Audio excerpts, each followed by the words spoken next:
And I call on Alison Johnston to speak to and move the motion. Thank you, Presiding Officer. I'm proud to lead a debate calling for greater recognition and support for all those who provide care, whether by working in our overstretched social care sector or providing unpaid care, and commit to the principle that high-quality social care should ultimately be free at the point of use. I thank all those who provided well-evidenced briefings and the young and adult carers and staff who shared their experiences with me when I visited the Edinburgh Young Carers Project this morning. The introduction of free personal care for the elderly has rightly been regarded as a success, providing greater security and dignity to elderly people across Scotland. Truly a case where Scotland has led by example. But in previous debates in this Parliament, we've heard that social care charges for those under the age of 65 put people under financial strain and limit independence. The Scottish Greens fundamentally believe that social care is essential to people's health, dignity and control. Recently, the Scottish Government has committed to making social care at home free for those in the last 6 months of a terminal progressive illness.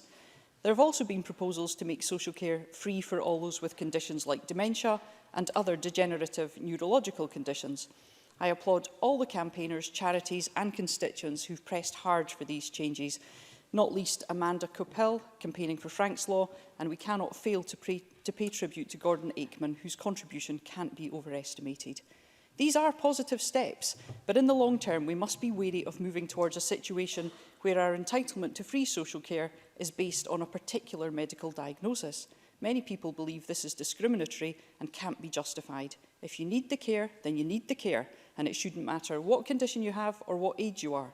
And that's why the Scottish Greens believe we must commit to funding high-quality social care that's ultimately free at the point of use for all, regardless of age or medical condition. We know the Scottish Government has commissioned a feasibility study on extending free personal care to under 65s, initially for people with dementia, but extended to consider all conditions. And the Cabinet Secretary for Health and Sport previously told us she'd be happy to use that study as the focal point for cross-party discussions on extending free personal care to under 65s. And I would ask the Government to update us on the progress of that study and tell us when it will share its findings. It's time for those discussions on progressive changes to social care policy to begin, and the Government to make clear its position on the abolition of all social care charges. The integration of health and social care strengthens the case for moving towards a truly cohesive health and social care system, which is free at all points of use. But this debate is about unpaid carers too. According to Carers Scotland, unpaid carers save the Scottish economy £10.8 billion every year, close to the cost of providing NHS services in Scotland. 3 out of 5 of us will become carers at some stage in our lives. But the value of work carers do is not recognised. Nobody should face poverty because of the care they give, but research by Carers Scotland shows that a third of carers struggle to pay utility bills, 47% have been in debt, half struggle just to make ends meet. Carers UK Caring and Family Finances Inquiry found that on average carers lose £20,000 a year by choosing to care, and around 35% of carers who care for more than 25 hours a week are in poverty. And the cost of caring goes on because of lost earnings, lost opportunities to build up pension contributions. One of the young adult carers I met this morning had to turn down a university offer due to caring. Another had lost a job due to caring responsibilities. So the impact of caring on earnings is very clear. The Government made a manifesto commitment to increase carers' allowance to the same level as job seekers' allowance. And the Government has been reviewing the financial implications of topping up carers' allowance. We can't allow support for carers to be delayed or reduced, so I invite the Government to make their plans to deliver this manifesto promise clear. I also believe this top-up doesn't go far enough. Bringing carers' allowance into line with job seekers' allowance doesn't provide recognition of the vital work carers do, and that's why the Scottish Greens campaign to lift carers' allowance by 50% to £93.15 a week. And we want to secure a fair settlement with the UK Government and local authorities so that no increase in allowance will interfere with the payment of other benefits or increase any care charges people currently pay. We also believe there should be a premium for those who care for more than one person. The Government intends to increase carers' allowance for those caring for more than one disabled child, and today I urge them to take a broad review and consider everyone who cares for more than one person, no matter what age they are. And I'm glad the Government has agreed to consider introducing some form of young carers allowance, because we must provide better support for young carers and young adult carers. there are at least 29,000 young carers in Scotland with significant practical or emotional caring responsibilities. The demands of caring can have a detrimental impact on young people's mental health, on their educational attainment, on their overall well-being. And there's also strong evidence that the most financially vulnerable young people are disproportionately likely to have caring responsibilities. Recent research for the Children and Young People's Commissioner indicates that 27% of young carers come from the 15% most deprived areas of Scotland. The Carers Trust stress that young carers are always children, first and foremost. We should minimise their practical caring responsibilities wherever possible and provide additional support in a way which prioritises their education and personal development. The Carers Act is a good step forward. There was broad cross-party support for this important piece of legislation, putting carers' entitlement to support and respite on a statutory footing. And regardless of age, the importance of access to respite and the positive impact respite has cannot be overstated. And we have a duty to make sure these rights are delivered in practice.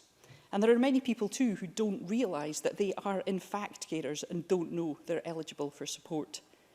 I also want to call attention to the role employers can play in supporting carers. Juggling work and providing care is tough. All too often it gets too much. The organisation Employers for Carers points out that there are real costs for companies when they lose staff due to their caring responsibilities. And as our population ages, we need to develop more forward-thinking employment policies, making paid leave for carers widely available. So far, only 5 employers in Scotland have been awarded exemplary status by Carers Scotland. The power company Centrica is the only one in the private sector, so it's clear that employers of all kinds have a way to go. I'll now turn to the need to strengthen pay and conditions in the social care sector. The Government's commitment to pay social care staff the living wage was welcome, and I'm glad the Government has extended this commitment to personal assistants and social care workers in day centres. But I'm concerned, and I'd welcome the Cabinet Secretary and Minister's clarification on this, that there's no guarantee social care staff working with children are entitled to the living wage. Moreover, the living wage doesn't reflect the incredible value of this work, its emotional demands, the deep commitment carers bring to every care visit in every home by every bedside. Scottish Care's report Trees That Bend in the Wind provides an insight into the challenging role of social care staff who support people with progressive illnesses or people who need palliative care. Not only do they deliver increasingly complex care for the most vulnerable, but many have direct experiences of being by people's sides as they die. They are a vital support for bereaved families, and they have to manage feelings of loss themselves, yet social care staff aren't afforded the recognition they deserve. And that's why the Scottish Greens want to pay all social care staff a living wage plus of £9.20 an hour. If we're serious about building a sustainable, compassionate social care system, pay for staff must reflect that. I believe it's the Government's long-term goal that sleepovers are paid at the living wage, and it would be helpful if we could hear about a timescale for achieving that. Now, I've heard from constituents working in social care that they're still not fairly paid for all the time spent travelling between shifts or for all the handover shifts they do. Appropriate pay and better working conditions are badly needed to help us recruit social care staff and to retain people with that experience. Good pay progression and training opportunities for people working in more senior roles are essential. Roles in social care should be seen as positions to aspire to. Carers should have more opportunities to specialise in particular forms of care and to work collaboratively with other health and social care professionals. Carers and third sector organisations have told me that they're not adequately represented on integrated joint boards. There needs to be more joint planning across the whole sector to ensure greater stability, and many of us will be aware of the worrying example in Kirkcudbright, where a private sector provider pulled out of providing day care services in a care home, leaving service users with nowhere to turn. They were able to exit this contract with 90 days' notice. It's wholly inappropriate that crucial services can be pulled away like this. Nursing vacancies in our care homes are incredibly high. Up to 28% of posts are vacant. In the past, NHS workforce planning hasn't reflected the need to fill posts across the social care sector too. And I hope the new National Health and Social Care Workforce Plan will change this, because we really do need more stability, especially when Brexit could throw this already precarious sector into jeopardy. Immigrants make a huge contribution to our social care sector. We must protect their rights to live and to work here.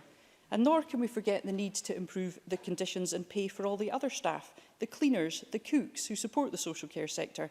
It could not function without them.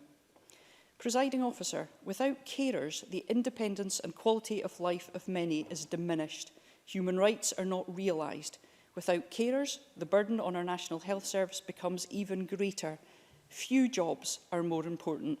Let's make it clear that we understand that by making sure carers and all who work in the care sector have the recognition and the support they deserve. I move the motion in my name. Thank you. I now call on Cabinet Secretary Sinead Robertson to speak to and move Amendment 5312.2. Thank you, Presiding Officer. I'm pleased to be taking part in this debate, raising these important issues. This Government's vision of a healthier, fairer and wealthier Scotland places a preventative, person-centred and community-led approach to improving people's lives at its heart. And I'm sure members agree that all of our citizens, including children and young people, deserve good quality and efficient health and social care services. But we are aware of the challenges. People living longer is a success story, but as the population ages, the scale and complexity of demand for health and social care support is growing. These changes mean that delivering services in the same way as has been done in the past is not sustainable. Radical service redesign, including the integration of health and social care, is required to meet these challenges. And it's not just the ageing population which presents a challenge. Some 47% of unpaid carers in the most deprived areas of Scotland care for 35 hours a week or more. If not appropriately supported, such high-intensity caring can lead to increased social isolation and add to pressures both on the carers' finances and obviously on their health and well-being too. It's clear to me that we must do more towards tackling inequalities experienced by carers in these areas whilst supporting the whole population with their health and social care needs. Against this background of challenges, we are also continuing to make progress in improving the fairness of the system of charging for social care. Most recently, we provided local authorities with £5 million to enable them to exempt veterans' war pension payments from social care financial assessments from the 1st of April this year. Our next step is to undertake a feasibility study into the extension of free personal care to those under 65, building on the calls for Frank's Law. And I would also pay tribute to the work of Amanda Copel and others. Alison Johnson asked for an update. Discussions are underway, and indeed officials are meeting Scotland Against the Care Tax just next week as part of a wider engagement with stakeholders as we take that work forward. And we've of course already raised the threshold for charging, which we estimated would result in around 15,000 people paying fewer charges or being taken out of charging completely. And of course, as Alison Johnson herself said, we have ended charging for those who are terminally ill in the last 6 months of life. Presiding Officer, this is a busy week for Social Security. Tomorrow, the Minister for Social Security will make an announcement to the Parliament on the Scottish Social Security Agency. But today, the focus is on carers, and rightly so. We are already committed to increase carers' allowance to the same level as job seekers' allowance. Over recent months, we've heard directly from carers, including young carers, about their day-to-day challenges and their experience of social security. Some are well supported, but others face challenges to their health and well-being and indeed their education. And I want to see a Scotland where all of our young people can reach their full potential, including young carers. This government is happy to work with any social security ideas which improve the lot of the people of Scotland, and I'm pleased to report that we're making good progress in our commitment initiated by the Green Party to explore the introduction of a young carers allowance for young people with significant caring responsibilities. Officials across government have engaged with a wide range of representative organisations to identify gaps and opportunities within the current support landscape for young carers. As the Chamber will be aware, the Carers Act comes into force next April and establishes new duties to provide support and information to adult carers and to young carers. New adult carer support plans and young carer statements will capture the support needs of carers, helping them to realise their personal outcomes to ensure that they can continue to care if they so wish, and helping to improve their own health and well-being. This depends on meaningful conversations with carers of all ages. It's our ambition that children and young people are better supported to help realise their own aspirations, including in work or in education. The Carers Act does not sit in isolation, but within the wider health and social care landscape. The new integrated health and social care partnerships are responsible for managing more than £8 billion of resources that NHS boards and local authorities previously managed separately. Planning, designing and commissioning services in a more integrated way from a single budget allows partnerships to take a more joined-up approach, enabling resources to be shifted based on local priorities to target preventative activity. In the coming year, there will be almost £500 million of additional investment in social care and integration transferred from the NHS. We will continue to shift the balance of care by increasing the share of the NHS budget dedicated to primary, community and social care in every year of this Parliament. Within this resource announced by the Cabinet Secretary for Finance and the Constitution for 2017-18, we've made available £100 million to support sustainability in the care sector and the continued delivery of the living wage. This continued investment enables the real living wage, as set by the Independent Living Wage Foundation, to be paid on a full-year basis and at the new rate of £8.45 per hour from next week. And we will give up to 40,000 people a well-deserved pay rise, mainly women, doing some of the most valuable work in Scotland. As announced last month, we'll also provide local authorities with additional funding to extend payment of the living wage to all childcare staff delivering the funded early learning and childcare entitlement from the full rollout of the 1,140 hours in 2020. Up to 8,000 staff in the private and third sectors will benefit from this uplift. And this helps us continue our work raising the status and image of social care as a profession to help attract and retain the right people, which is central to our vision for social services in Scotland. This is something we all agree is of vital importance, particularly in the context of the challenges posed by the prospect of Brexit. We know that if Scotland loses access to the single market due to Brexit and with it the freedom of movement, this could pose a serious recruitment challenge for social care. Yes, of course. Miles Briggs. Staff will also be paid the living wage. Cabinet Secretary. The focus has been on those workers delivering social care. This has been a very unusual step to have a government putting public money into essentially private sector organisations. That doesn't happen for any other sector. So tens of millions of pounds have gone in to private sector organisations to help them deliver the living wage. But as Miles Briggs will appreciate, that has focused on those who are delivering the social care to service users. It is, of course, for employers in terms of any consequential knock-on effect to terms and conditions of their other staff to address that as part of their business delivery. But I think it's quite right that our focus has been on social care staff, given that it is from public money. We need to make sure that that delivers as much social care retention and recruitment as possible. As part of our efforts to raise the status of social care, we are making important progress towards social care being a regulated profession. To maintain registration, staff must continually update their skills and knowledge. This approach will continue to improve the delivery of social services and protect service users through ensuring a competent, confident and skilled workforce. Aileen Campbell will address the issue of sleepovers because I realise I have not got time to do that. So Aileen Campbell will do that in her closing remarks. But, Presiding Officer, I'd like to thank Alison Johnson for bringing forward this motion and move the amendment in my name. Thank you, Cabinet Secretary. I now call on Annie Wells to speak to and move Amendment 5312.1. Thank you, Presiding Officer. I am pleased to have the opportunity to speak in this debate today and pay my gratitude to the hundreds of thousands of social work staff members and unpaid carers who work tirelessly to support children and adults in need or at risk in Scotland. Social care, an umbrella term for social work, personal care protection or social support services for those in need or at risk, whether this arises from illness, disability, old age or poverty, has changed for the better over the past 50 years. As I am sure we will all agree on today, health, dignity and control should always be at the centre of social care policy. We are moving in the right direction, despite the fundamental concerns colleagues and I will expand upon later. beginning with the whole-scale transformation of social care for those with learning disabilities. Support has shifted away from institutionalisation towards promoting independence in community-based settings.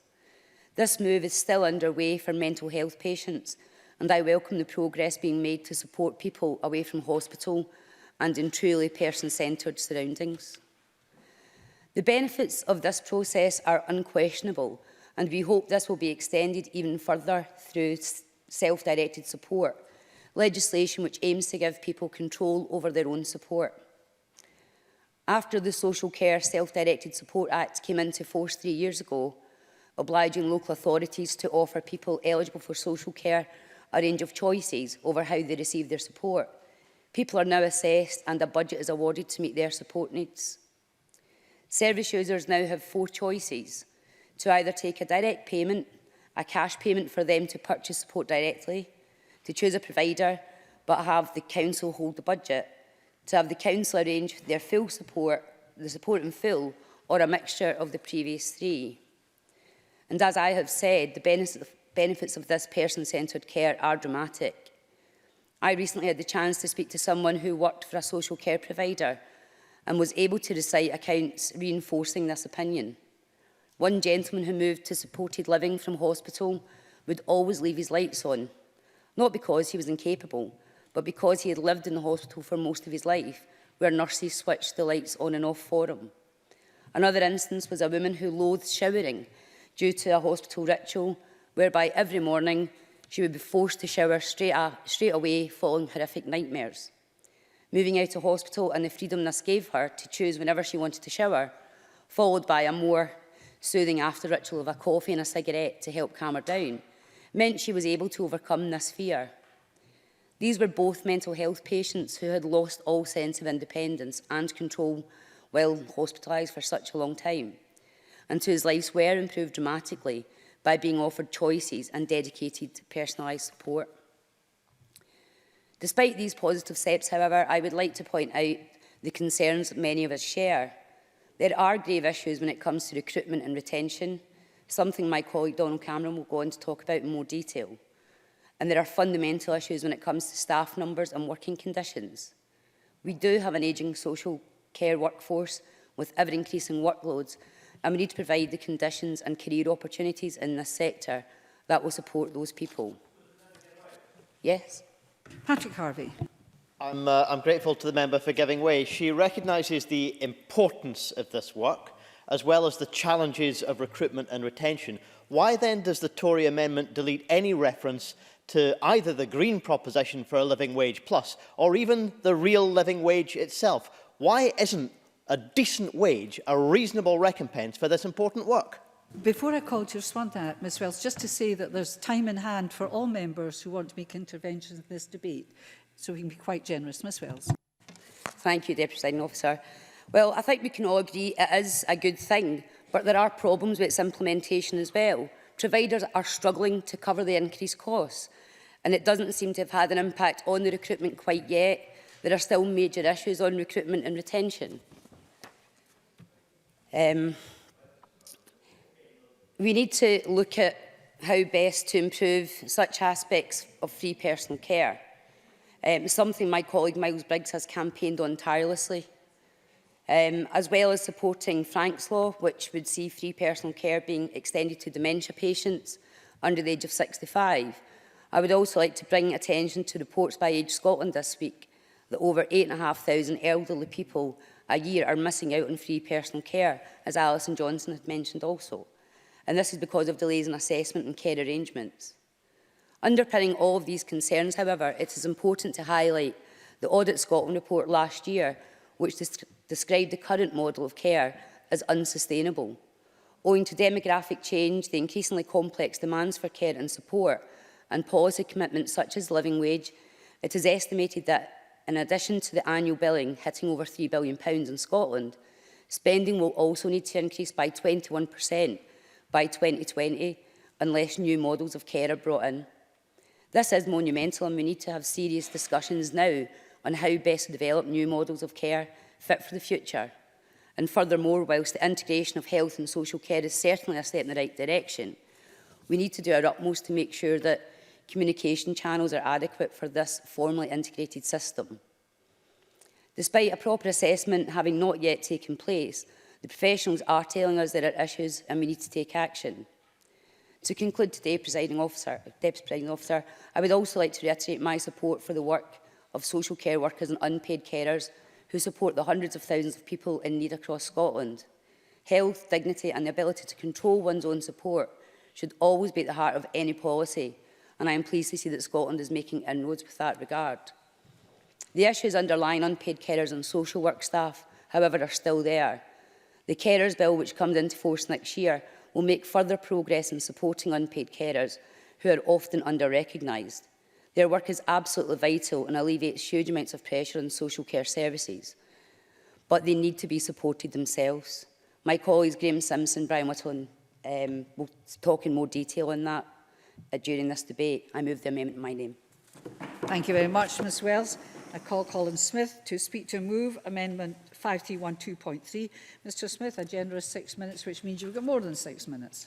Thank you very much indeed, Presiding Officer. Can I refer members to my register of interest where it states I'm a local councillor and I was previously employed by Parkinson's UK. It's a privilege to open this debate on carers and social care on behalf of Labour, a debate we very much welcome. The provision of social care in Scotland has changed rapidly over the last few years. The early days of this Parliament introduced landmark legislation such as free personal care for the over 65s, but with the introduction of self-directed support, the integration of health and social care and the introduction of legislation to support carers, the way social care is delivered will unquestionably change even further in the years ahead. There will be a greater level of personalisation and the principles of pooled budgets and strategic commissioning across health and social care will become more embedded. But it would be wrong to think this is an area of public policy that is secure and cohesive. Far from it. Scotland's population will change in the next 15 years with a projected 86% increase in those aged 75 years and over between 2012 and 2037 and a 151% increase in the population aged 85 years and over. With that change, the balance between the tax base and demand for services will also change. The working population will become smaller and the need for care will grow larger, all under the current backdrop of austerity. We are seeing more people living with long-term conditions like dementia, greater numbers with physical health problems caused by Scotland's obesity crisis, a rise in the number of cancer diagnoses and more people than ever before living with multiple conditions. Whatever else will change in the provision of health and social care over the next few years, these trends will require a significant increase in investment. Part of that investment will need to be directed towards the social care workforce to deal with the current recruitment and retention crisis we face. As someone who was instrumental in ensuring my own council became the first council in Scotland to gain living wage accreditation and who proposed that the living wage be paid to adult social care workers some years ago, I very much welcome the introduction of the living wage for adult social care workers from October last year. And I welcome the commitment to extend this to childcare workers in the private and third sector delivering childcare on behalf of local authorities. But there is still unfinished business. 6 months since the introduction of the living wage, no deal has yet been agreed for so-called sleepover shifts, so carers providing overnight support do not receive the living wage. I therefore look forward to the Minister updating Parliament on this matter when she sums up at the end. We need to build on the living wage by not only having fair pay, but by ensuring that all care staff are paid for travel costs and travel time. No one working in social care is left on a 0-hour contract, and our social care workforce are provided with adequate training and the time to care. Indeed, I commend Unison's Ethical Care Charter as a template for the fair and ethical employment practices we would all like to see. We also have to ensure that a proper career structure is developed for those choosing to work in social care that connects to professional occupations such as nursing or social work. Equally, unpaid carers must be properly recognised as partners in the provision of support. Those carers are the unsung heroes of our country. There are nearly 750,000 adult carers in Scotland and nearly 30,000 young carers dedicating their lives to caring for others and in doing so, as Alison Johnson pointed out, saving the Scottish economy £10.8 billion a year because of their selfless care and attention. Yet Carers Scotland recently reported that a third of those carers are struggling to pay utility bills. 47% have been in debt and half are struggling to make ends meet, cutting back on food and heating as a result. Bringing carers allowance in line with job seekers allowance would increase a carer's income by £600 a year. The Scottish Government has had the power to deliver this increase since last September, and in March new powers to overhaul carers and disability benefits were devolved to the Scottish Parliament. Those new powers give us the chance to build a truly fairer Scotland, but we need to move past the warm words of support and onto real action. So again, when summing up, I hope the Minister will give those carers the certainty and respect they deserve by telling Parliament when the Government will actually bring forward plans to top up carers' allowance. Now, as well as a better deal for those who provide care, we need one for those who receive that care. It's now 14 years since the last Labour-led government introduced free personal and nursing care to everyone over the age of 65. Today in Scotland, around 77,000 older people benefit from that policy. However, to use the words on the Frank Laws campaign website, no disability, illness, condition or disease waits until a person reaches the age of 65 and then strikes. Across Scotland, 90,000 people are living with dementia, and not all of them are over the age of 65. In fact, more than 3,000 are under the age of 65. If any of those 3,000 people require personal care, as we all know, they are financially assessed by the local authority to determine whether they should make a financial contribution towards that care. Where they live often depends how much they pay. It's the same for other long-term conditions, including motor neuron disease, Parkinson's, multiple sclerosis, cancer and many others. In our election manifesto, Scottish Labour made a commitment to work towards the abolition of such care charges for all those under the age of 65, to go beyond Frank's Law, and I reiterate that commitment again today. Presiding Officer, I began my speech by saying health and social care will require a significant increase in investment. That means an end to cuts to local councils. Over £1.5 billion has been cut from council budgets since 2011 by the Scottish Government. The consequence is a social care system already under pressure without the growing demand we know is on its way. Last week, Age Scotland revealed that over 8,500 people a year in Scotland wait longer than 6 weeks for a care assessment. Scottish Care survey showed that 3/4 of care homes have vacancies for staff, and 90% of care at home and house and support services had positions lying empty. Since the Health Secretary promised to eradicate delayed discharge in May 2015, 680 people have died in hospital while waiting to be discharged. We need to stop the cuts to local councils now, all of them, not just some of them. This Parliament can do that. We have the powers to make different choices, to be progressive, to say that if we want decent social care, we need to fund it properly. That means being honest with the public and saying that those with the broadest shoulders will have to pay more to fund that extra social care. I therefore move the amendment in my name. Thank you very much, Mr Smith. We now move to the open debate. We have time in hand, as I've said. I call James Dornan to be followed by Graham Simpson. Mr Dornan, please.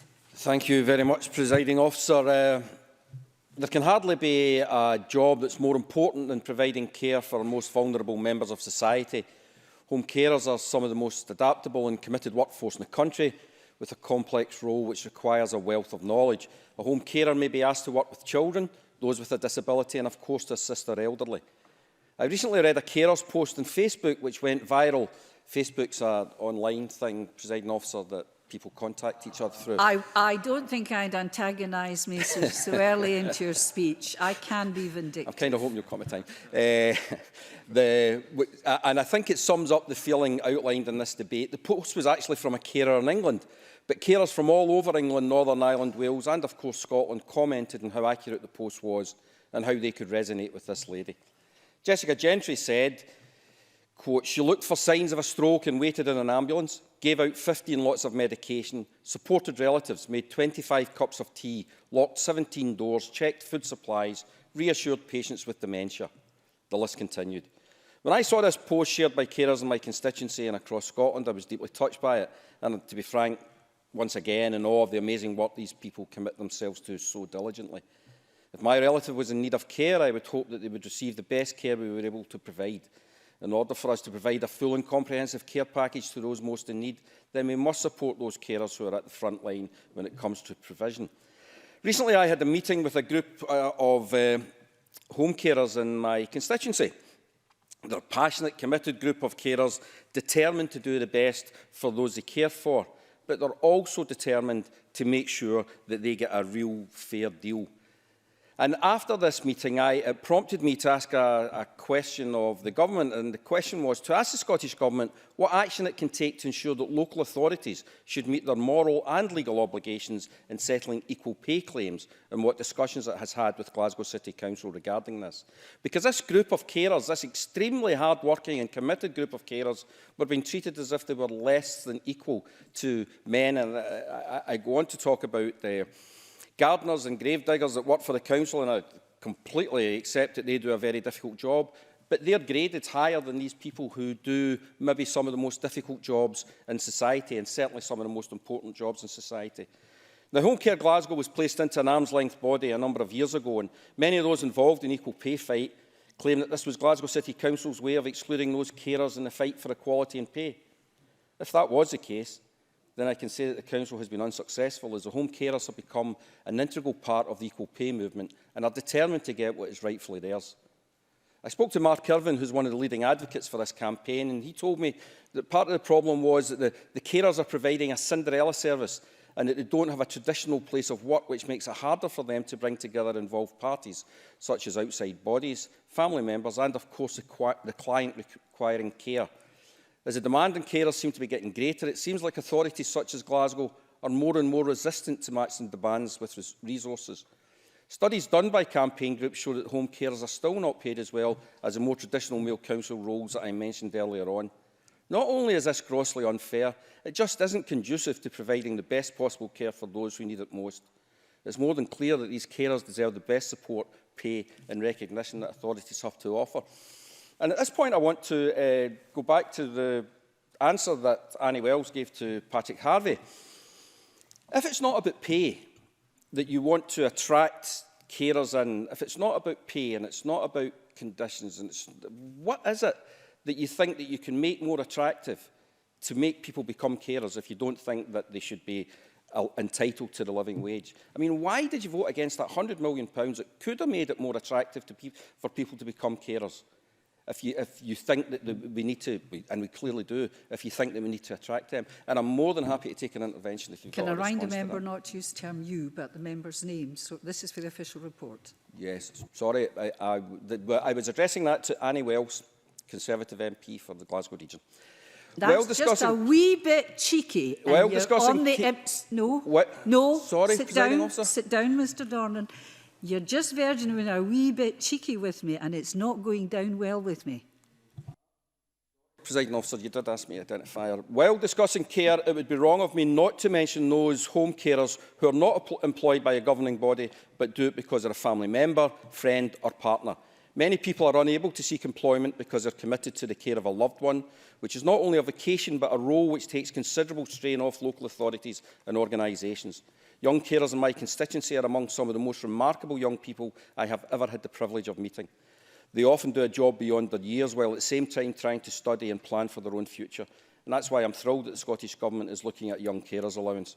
Another way of ensuring both the cared for and carer are supported in equal measures. When I first got elected, it was in 2007, as a councillor.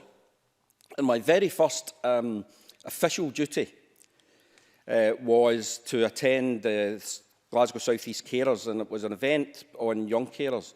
And I just never had a clue. I honestly was completely blown away by what these young people had to do, and you know, the responsibilities that were placed on them, but also the way that they stood up to these challenges. They just took it on their shoulders, and at the same time were looking to better their lives. So I'm really, really pleased to see that the Scottish Government are doing all they can to make sure that these young people will benefit and be able to go on and complete their education and hopefully do whatever they want to do with their lives. As has been mentioned already, the Government has already committed to taking carers allowance up to the level of job seekers allowance, which would mean that carers would receive an extra £600 a year, an 18% rise. The Tory cuts to disability benefits has had a catastrophic effect on many of those in Scotland who should be being looked after and protected by the system the most.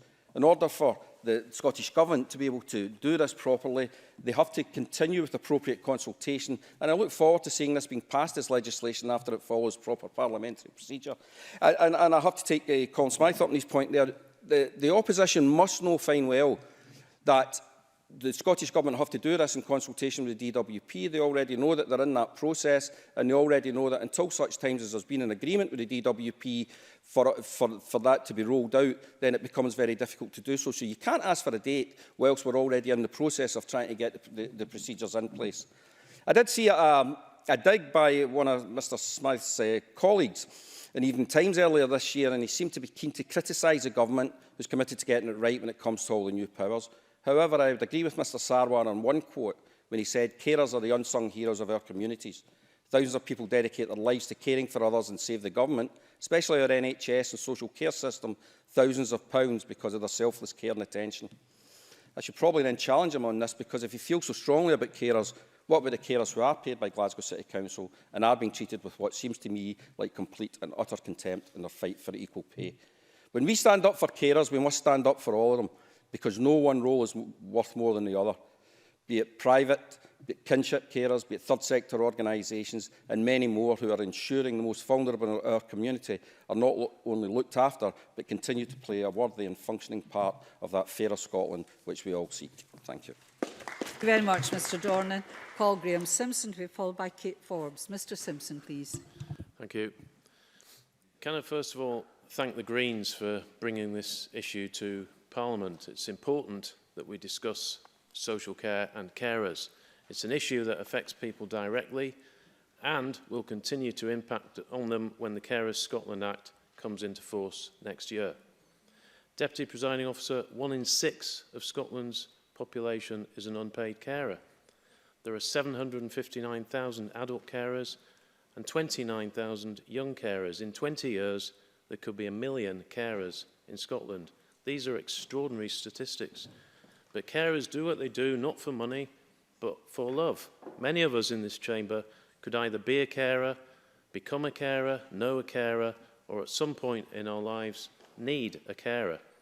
It's important that those selfless people looking after others are given the rights and entitlements that flow from the Act, such as the right to support if they qualify.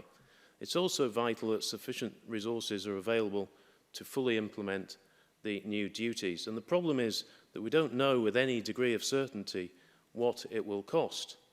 What we can be certain of is that the majority of costs, 94%, will fall on councils. And they, as most of us here know, have seen year-on-year cuts in budgets from the Scottish Government. So first, I'll talk about that broad financial scenario around social care before coming back to carers themselves. Audit Scotland said last year that current approaches to delivering social work services will not be sustainable in the long term. There are clear risks that reducing costs further could affect the quality of services.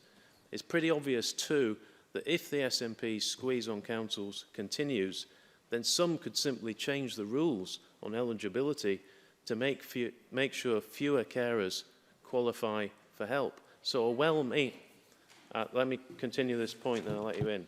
A well-meaning act of this Parliament could end up with a worse situation. I'll let you Minister. Thank you.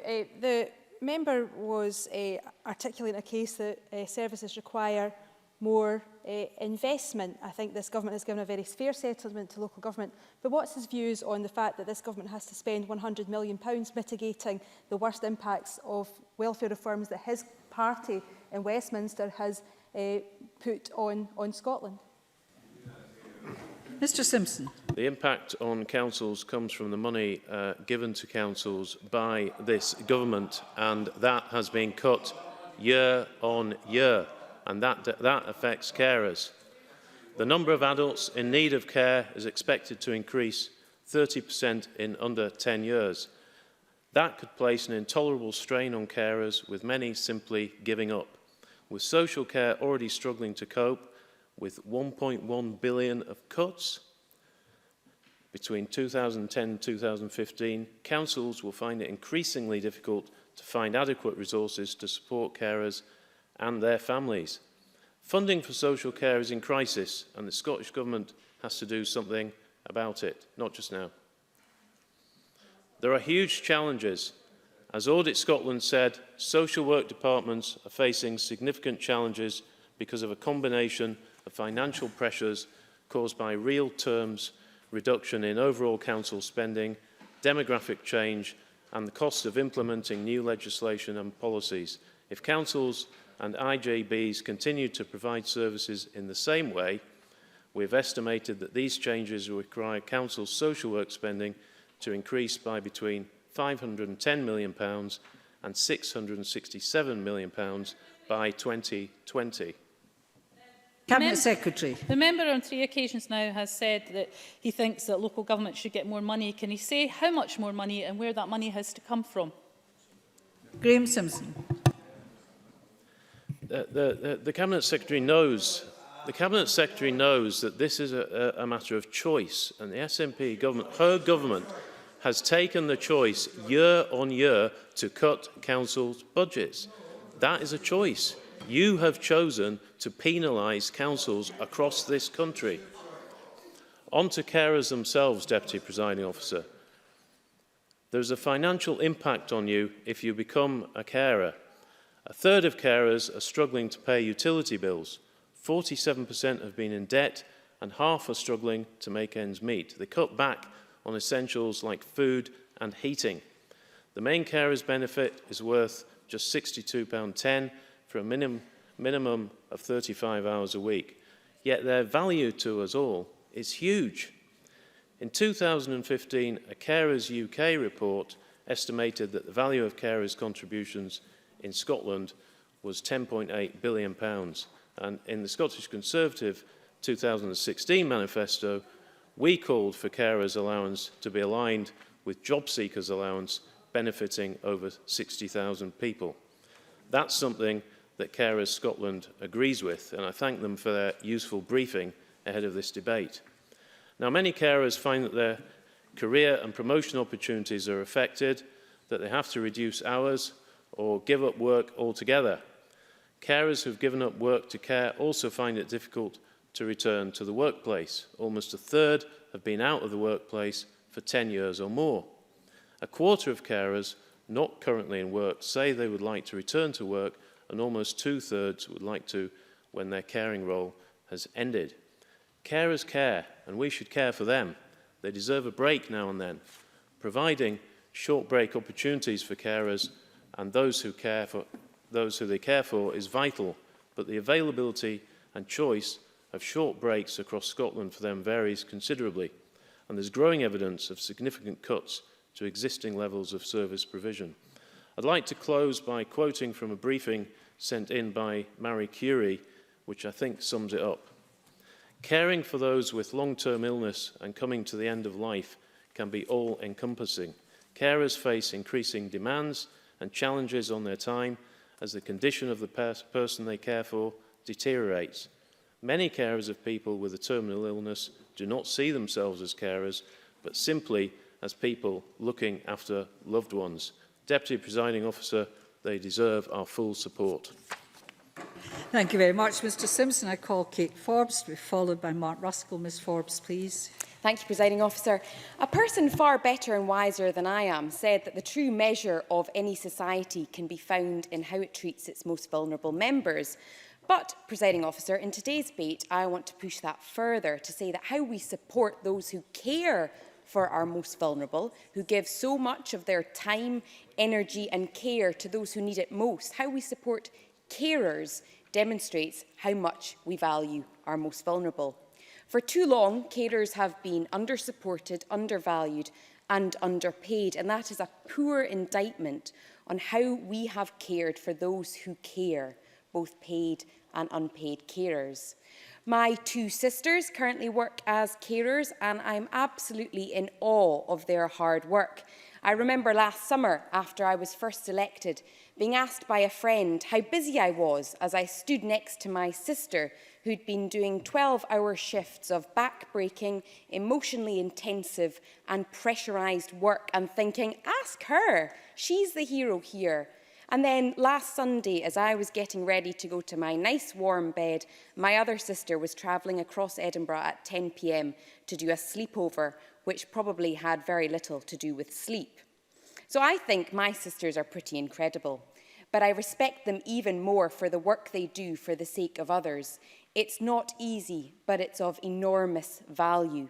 My sisters and every other carer in Scotland, paid and unpaid, are absolutely brilliant.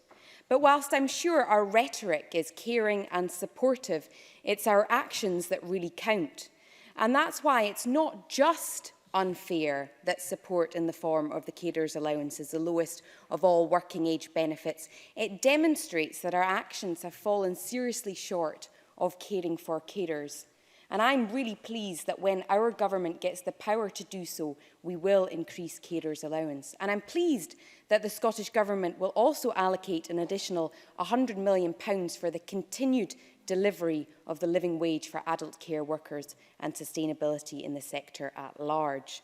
My hope is that this attracts more people into this vitally important role of caring and sends a message to current carers that they are greatly valued and we could not do without them. I hope it further raises the status and image of social care as a profession too.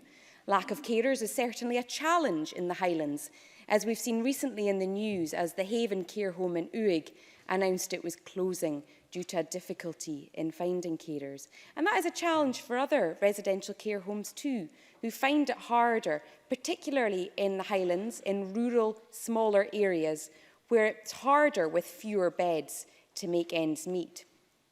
The challenge is then also for elderly people who have to move, sometimes quite a distance away from home, perhaps from a partner who may or may not be able to travel and visit. And so, attracting and retaining the right people in the right places goes right to the heart of how we treat people with dignity, respect and fairness when they need care, wherever they live. And so delivering community-based services through the integration of health and social care means that rural residents can get the care and support they need and stay in their own homes for longer. And that takes on greater importance in the rural Highlands. For those who are caring in the community, there are other challenges, not least travelling many miles in one day. And so support for carers should recognise those added pressures of working in rural areas if we are to recruit enough carers to care for those who need it in the Highlands. Carers are each unique, and they meet the unique needs of those for whom they care. Almost 1 in 5 of Scotland's adult population are carers, and there are almost 30,000 young carers under 16, according to Carers Scotland, which is 4% of the population under 16. And that does not include the hidden carers, those who have not been identified and are not being supported by services. So for unpaid carers, their caring role is usually an extension of their love for family, friends and neighbours. But there are still the sleepless nights, the heavy physical work, the potential for loneliness and isolation, and the unlikelihood of a break or a holiday. And on top of that, perhaps a full-time job or full-time studies, the struggle to pay utility bills or food. For young carers, there are real challenges in continuing with education in school, college or university, and it's important that we do everything that we can to support these young people so that they don't lose out due to the demands of their caring role. And that's why the Scottish Government has funded the College Development Network to design and deliver an online resource for learners with caring responsibilities. And whilst we do not collect annual data on the number of young carers in part-time study, an action planning tool is available to help colleges improve identification and meet the needs of student carers so that we can support carers as much as possible. With the devolution of more social security powers, it is so important that we don't just look at those who are receiving the care, but how we support those who are delivering the care. And I'm very proud to be part of a parliament and to support a government that is putting dignity, respect and fairness at the very heart of how we care for those who need care and how we care for those who are delivering care. Thank you. Thank you very much, Ms Forbes. I call Mark Ruskell, followed by Donald Cameron. Mr Ruskell, please. Thank you, Deputy Presiding Officer. Can I declare an interest as a councillor, probably for the final time? And can also declare the financial contribution that I made in my final year of council salary to Sterling Young Carers. a wonderful organisation that supports the lives of young people who cope with the most unimaginable level of responsibility in their lives. Now, Alison Johnston told us earlier in the debate that unpaid carers could save the Scottish economy £10.8 billion every year. The carers allowance makes a small recognition of the value of unpaid care work, but it's paid at far too low a rate and is subject to a set of hugely complex rules. Based on caring for no less than 35 hours a week, at current rates, this equates to £1.70 an hour. But this drops to just pennies if carers are providing 24/7 care. No wonder many carers describe being insulted by the level of carers allowance that they receive. Now, I very much welcome the Scottish Government's plans to raise the value of the benefit to match job seekers' allowance at £73. But JSA is intended to be a short-term payment, and around 90% of claimants claim for only a matter of months. Recipients of carers' allowance tend to claim for many years and incur a range of additional costs in the course of caring. Carers' allowance, which is formally only intended to replace income loss through not being able to work, does not reflect this. So for these reasons, the Green Holyrood Manifesto pledged to increase carers' allowance by 50% to £93. And I would encourage the Scottish Government to consider a two-part benefit advocated by Carers Scotland, amongst others, that would replace lost income and cover additional costs, with a premium for those caring for more than one person. But that's not the only change needed. Carers' allowance is riddled with complexities and unfairnesses. For example, if a person is paid carers' allowance, the person they care for would lose their severe disability premium in their applicable amount for means-tested benefits. And this means that it may not always be financially worthwhile for a carer to claim. And this partly explains the low take-up that we have. Ensuring that the Scottish Carers Allowance does not count as income when assessing benefits and care charges would help enormously. I'd now like to turn to the important role of the waged care sector and the contribution made by dedicated workers to the daily care of tens of thousands of people across Scotland. A few short years ago, we saw much criticism of the state of home care services across the UK, but there was little, if any, consideration of the experiences of those working in the sector. To better understand these experiences, Unison launched a major survey of care workers and a report entitled Time to Care. What Time to Care revealed was a shocking state of the sector, with poor pay and working conditions driving down the morale of a dedicated but downtrodden workforce. 4 out of 5 workers experienced what's called call cramming, where appointments were stacked with not enough time to meet clients' needs or to even factor in travel from one appointment to the next. The frustration and shame of workers being forced to leave clients before their needs had been met was leading many to just selflessly support clients in their own unpaid time. The survey found that over half of workers were not paid between visits, potentially breaching minimum wage laws, while over half of workers' wages varied between the basic minimum wage and only £8 an hour. Many saw the impacts on their clients as they switched from one worker to another, causing distress, particularly amongst those with dementia. And added to a lack of formal routes to report concerns with clients, little training on specific medical conditions, and a lack of contact time between fellow co-workers, it's understandable why recruitment and retention was a major problem. For many, a job in the supermarket was better paid with better terms and conditions. Now, on the back of Time to Care, Unison launched the Ethical Care Charter for councils to sign up to, setting a new minimum baseline for the safety, quality and dignity of care, recognising that to deliver better services, we need more sustainable pay, conditions and training for workers. And the Scottish Government has, of course, moved on the living wage element of this, ensuring budget is delivered to support adult social care workers at the Scottish living wage since last year.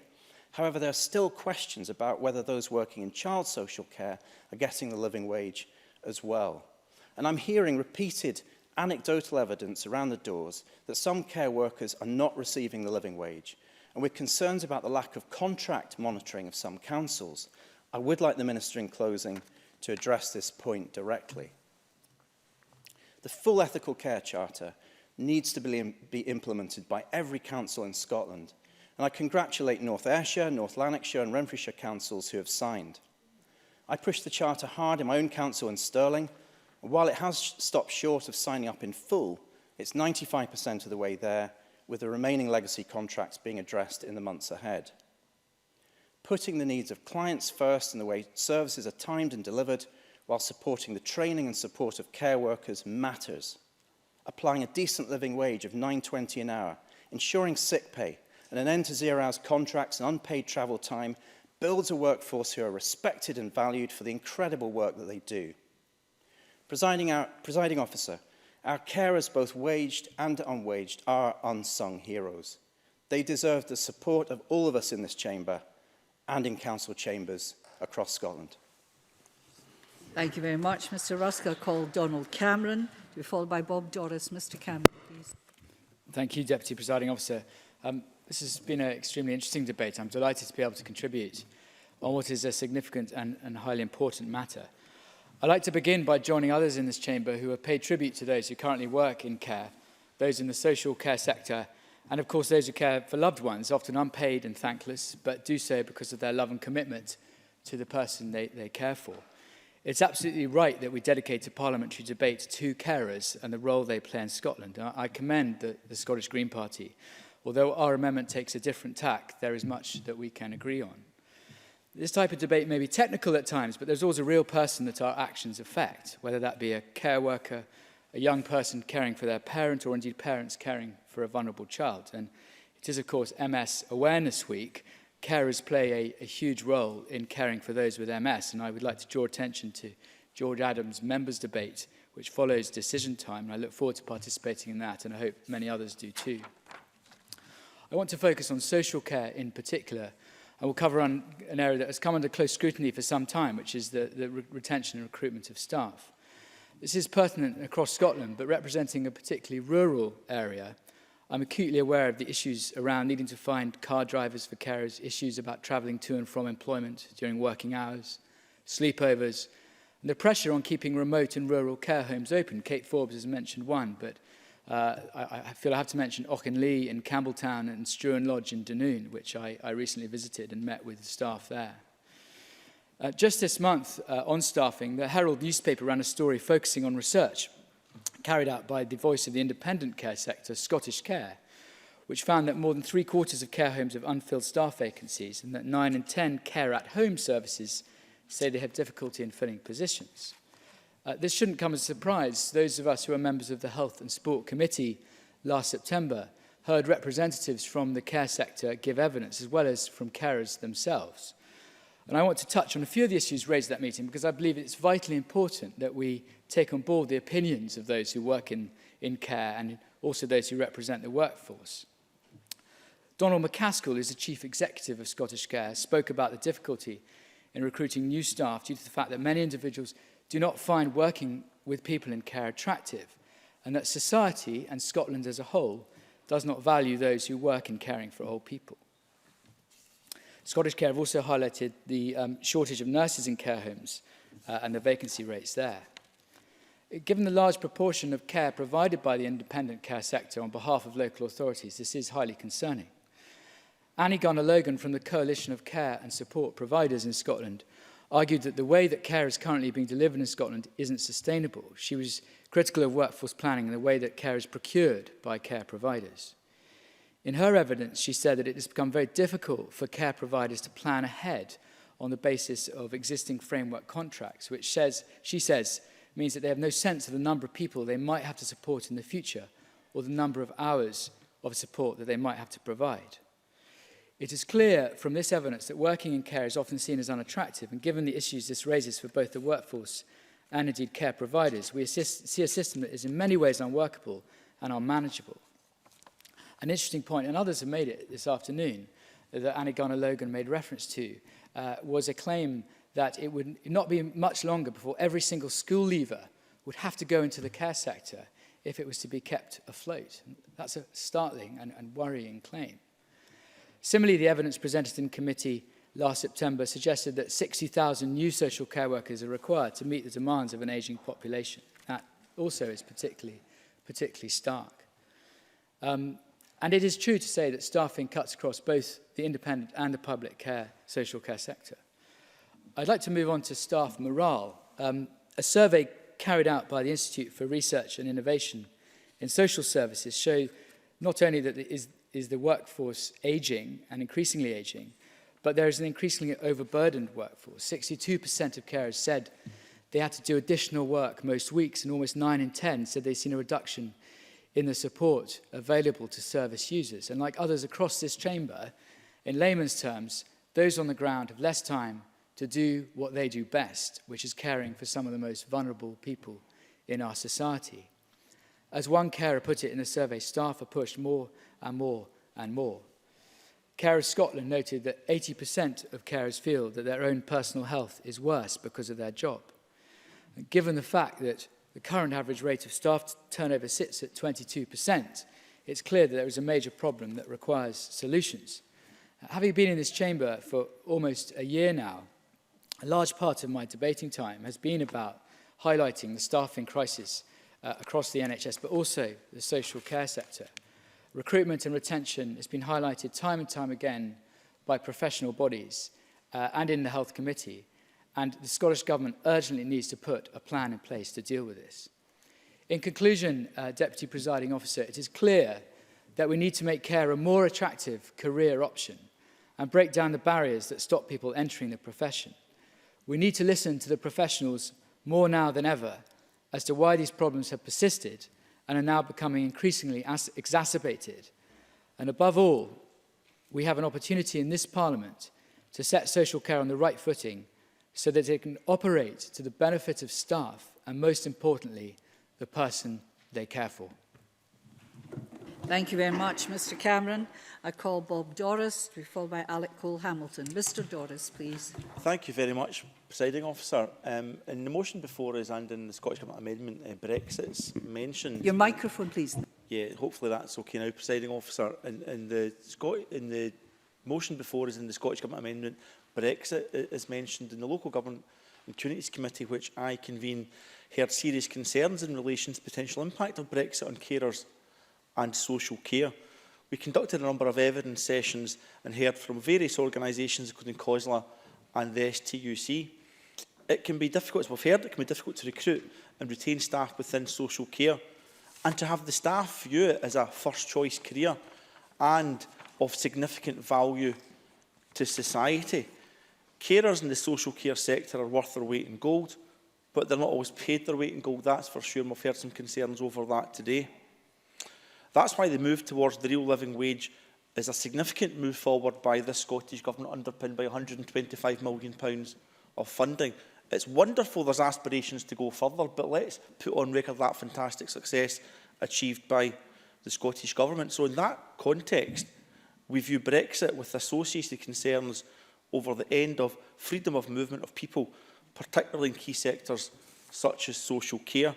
And let me tell you what Helen Martin of the STUC said in evidence. She said, in local government, one of the key areas that are at risk is social care, in which many foreign nationals work.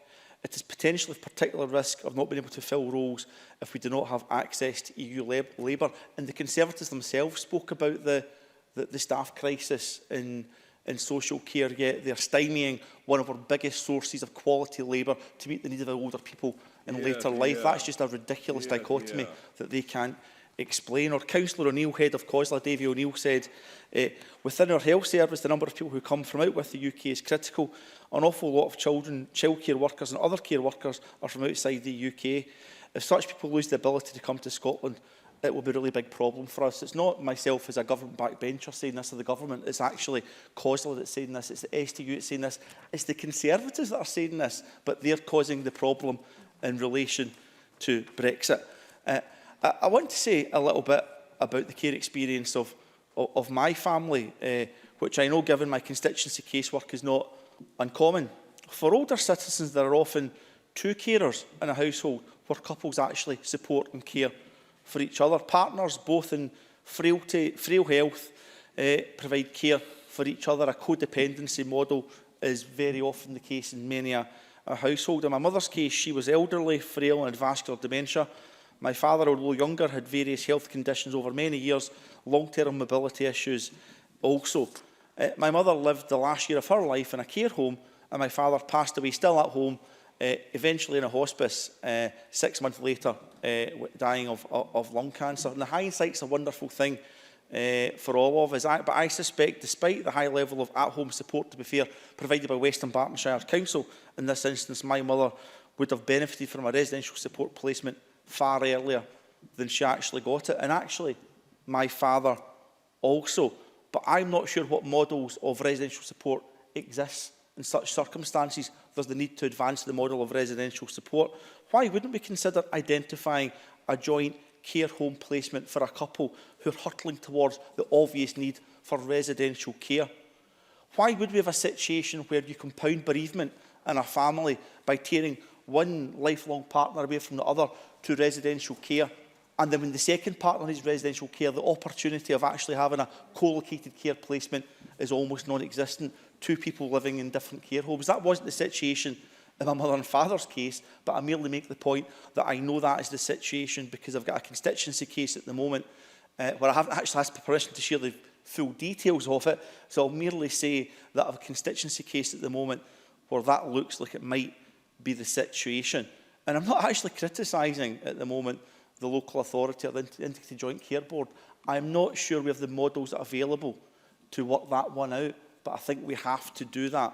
I think it's an imperative going forward with an ever-ageing. It's a good thing with an ever-ageing population, but why would we have people who are living older and frailer? Why would we separate them from lifelong partners? It's the wrong thing to do. We must build models of residential support that can look at that matter, and I hope that's something at some point that the Scottish Government can do. I want to say a little bit about health and social care integration and actually restate some of the housing issues that I raised in relation to the debate led by Neil Findlay as convener of the Health and Sport Committee last week in this chamber, because that links into issues of the care tax and issues of free personal care at the point of need and indeed increasing and advancing free personal care. I've got a couple of constituency cases at the moment where the only way to keep people at my constituents at home would be, and they own their own house but they're on a low income, would be to build an extension. We have to get financial models around that to make that happen.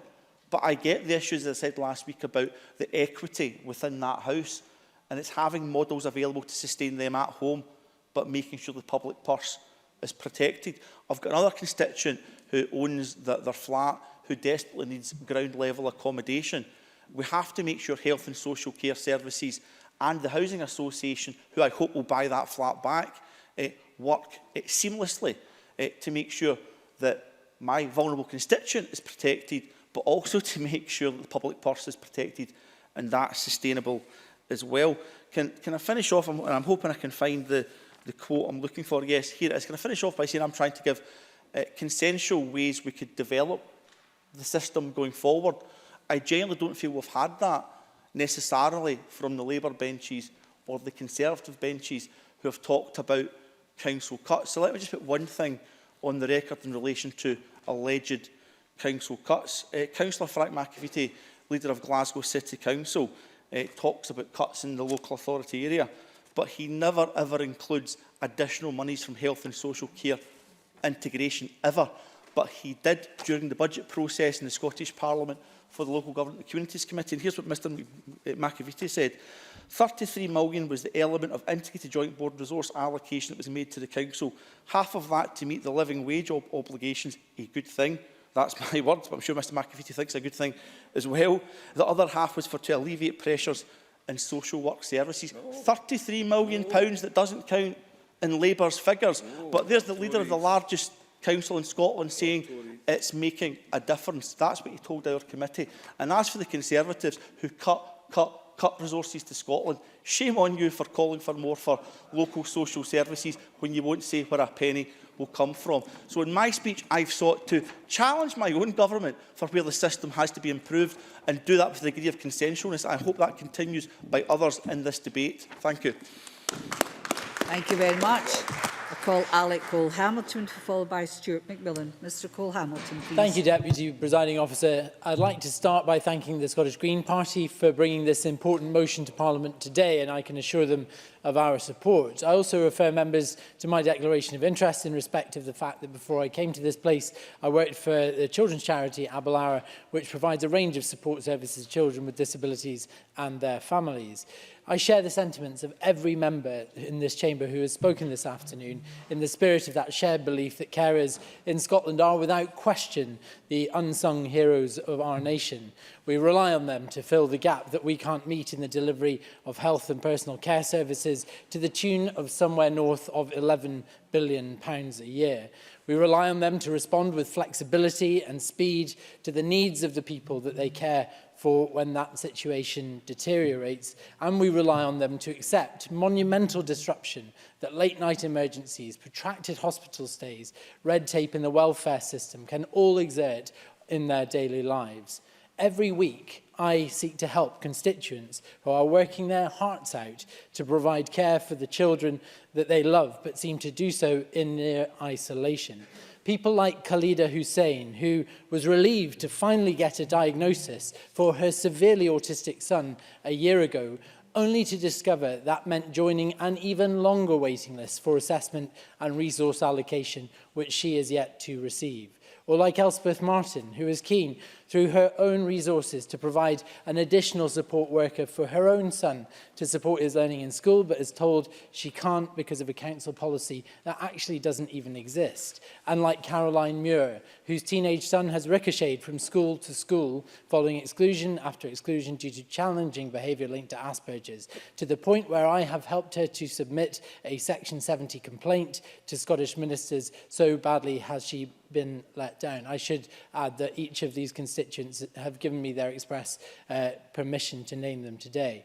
Our knowledge that these people will not turn away from loved ones, even though they often exist on the edge of poverty, of isolation, and sometimes even of surrender, amounts to a kind of exploitation in which we as policymakers in this place, by not fully meeting the calls of carers and organisations, are complicit. We answered some of that call in the Carers Act in the last Parliament, but we still have a great distance to travel, particularly in respect of access to meaningful respite. It is a failure that is most stark when considering Scotland's young carers. As of right now, we estimate there to be 29,000 or so young carers under the age of 16 in Scotland. I say estimate because identification is a real problem. Many young people who care for either a parent or sibling may not realise that the duties they carry out at home are not normal, or that they should be deserving of greater support. As such, many soldier on in the shadows, and we identify them through chance encounters through teachers, GPs or social workers. We need to train our workforce better to close that gap and identify them sooner, and then equip them with the tools to answer the needs of these vulnerable young people.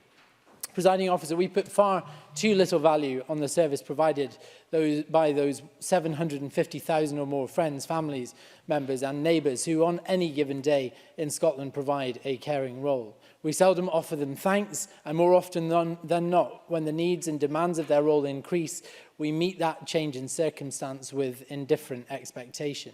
These people deserve to be treated with dignity, to have adequate recognition for the grace, compassion and dedication that they show in the service they provide. So I ask the Minister in her closing remarks to act on the sentiment of the Labour Party amendment, make good on your manifesto commitment and name the date on which this Parliament will use its new powers to increase the level of carers' allowance. You have the votes across the majority of these benches in this place. We lack only the opportunity to cast them.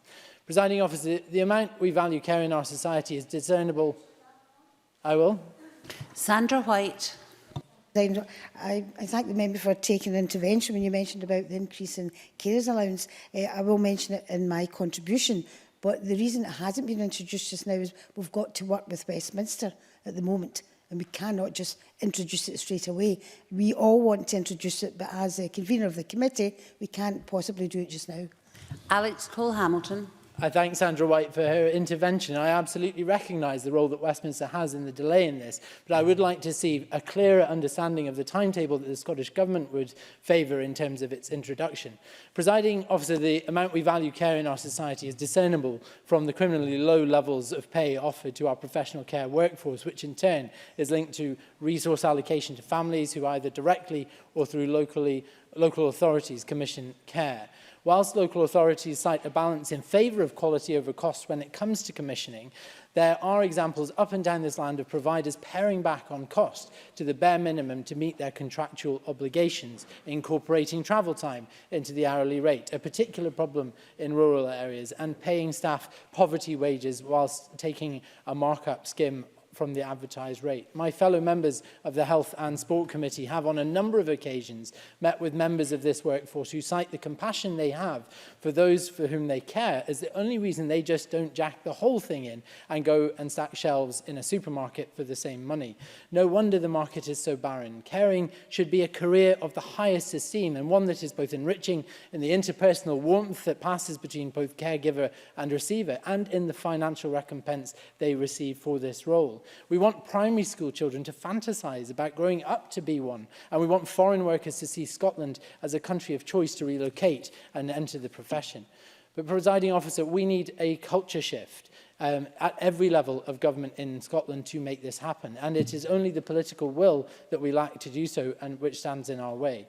I was asked this morning on Good Morning Scotland how we pay for this. But the answer is blindingly simple. When my constituent stays an extra 150 nights in Liberton Hospital because there is not a social care package available for him to go home to, the cost of that failure demand is self-evident, and that blockage in social care capacity then impacts on every other level in our health service. Put simply, I'm in my final minute, put simply, we cannot afford not to. I'd like to finish with a personal tribute to the carers in our society, to those known personally to me, related to me, and to those grafting away in homes up and down this country. You are the backbone of health and social care in our society, and you are the pride of our nation. And I have Stuart McMillan to be followed by Brian Whittle. Thank you very much, Presiding Officer. Presiding Officer, I'm pleased to actually speak in this debate today, and I think, like many members, I've had the opportunity to actually speak with a number of carers and care providers in my constituency, particularly in the last year. And genuinely, I believe it's only by meeting and hearing from carers firsthand that we can really appreciate the specific challenges that they face and also how their lives can actually be improved. Now, I think this point's been touched upon earlier, but I think it's something that really does need to be stressed. Anyone can be a carer at some point in their life. I think we will all know carers, I do, and certainly as a young boy, my grandmother came to live with us as my mother became her carer. Now, dementia is unfair and it doesn't discriminate whoever it takes.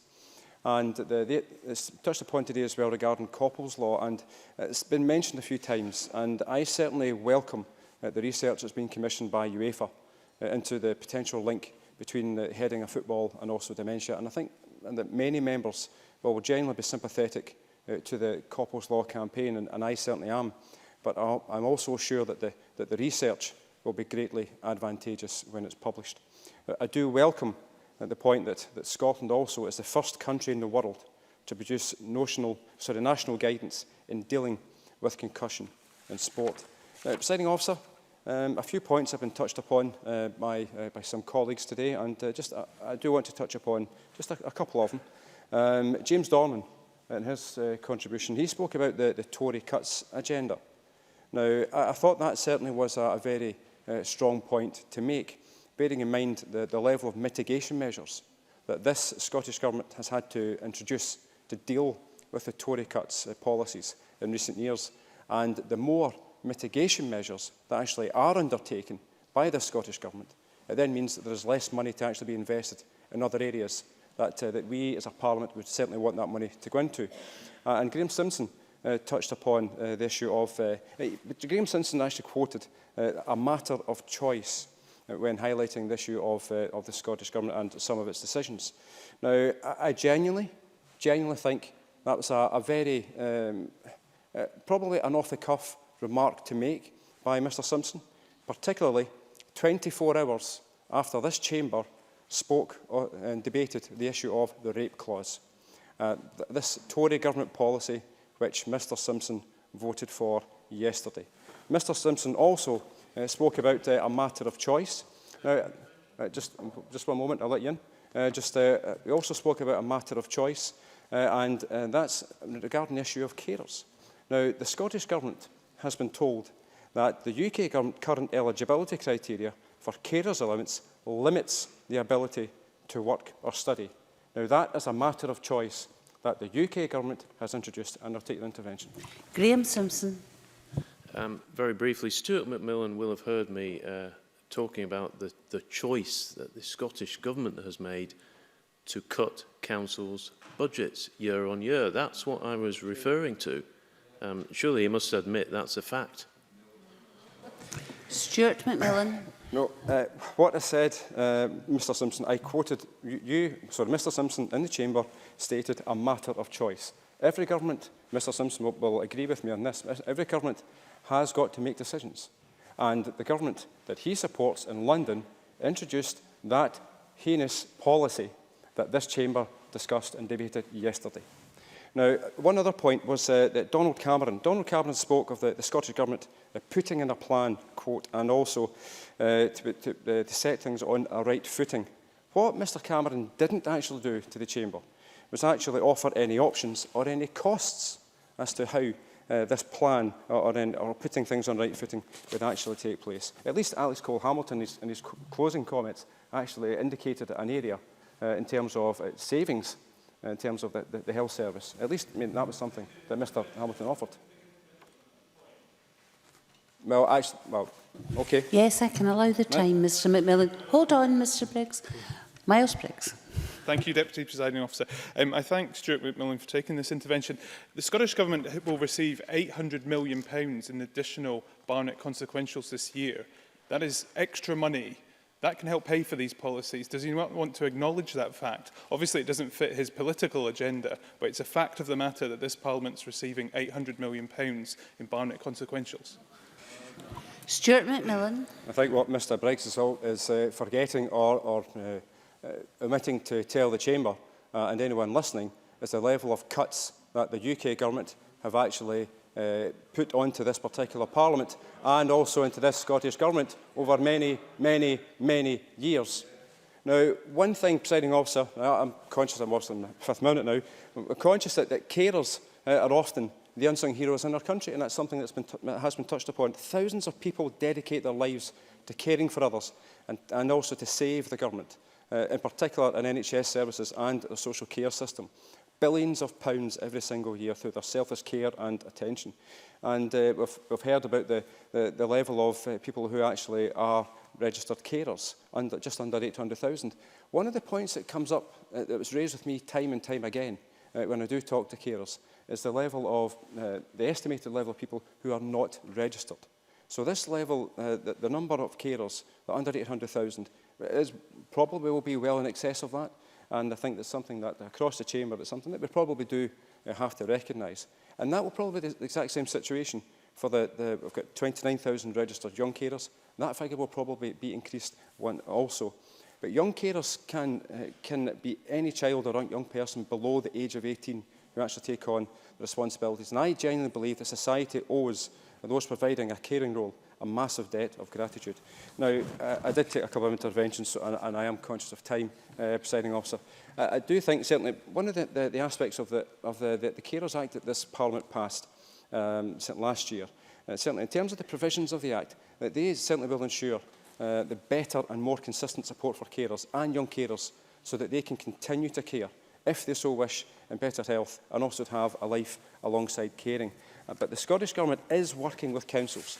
Despite what we've actually heard from some of the Conservative members today, the Scottish Government is working with councils and health boards to actually agree what needs to be done to shape the future of health and social care over the next 20 years. And the Scottish Government are determined to make a real difference to people's lives with the responsibilities that we actually have.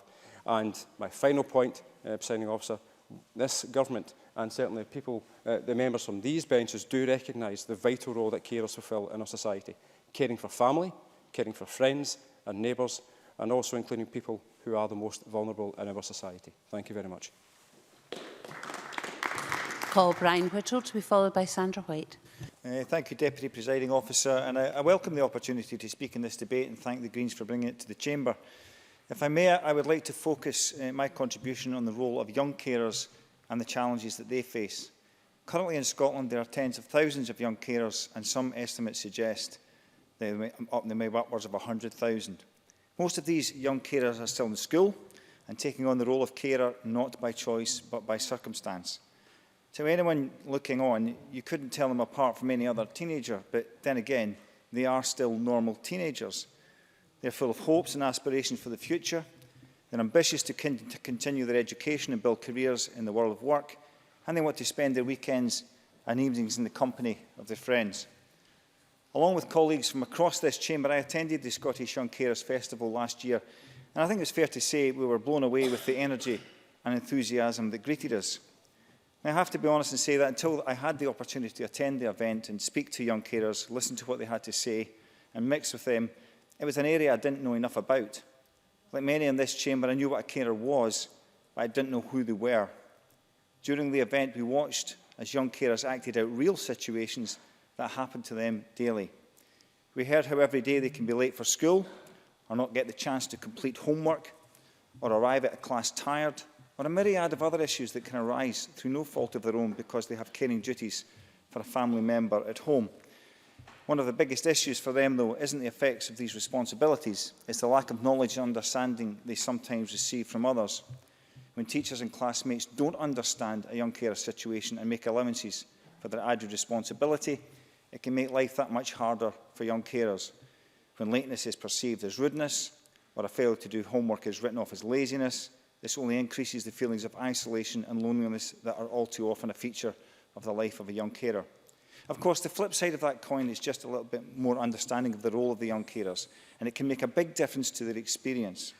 Many young carers are fortunate and already have teachers, friends and even employers who understand the carer situation and adapt to it, but there's little way of consistency across the country.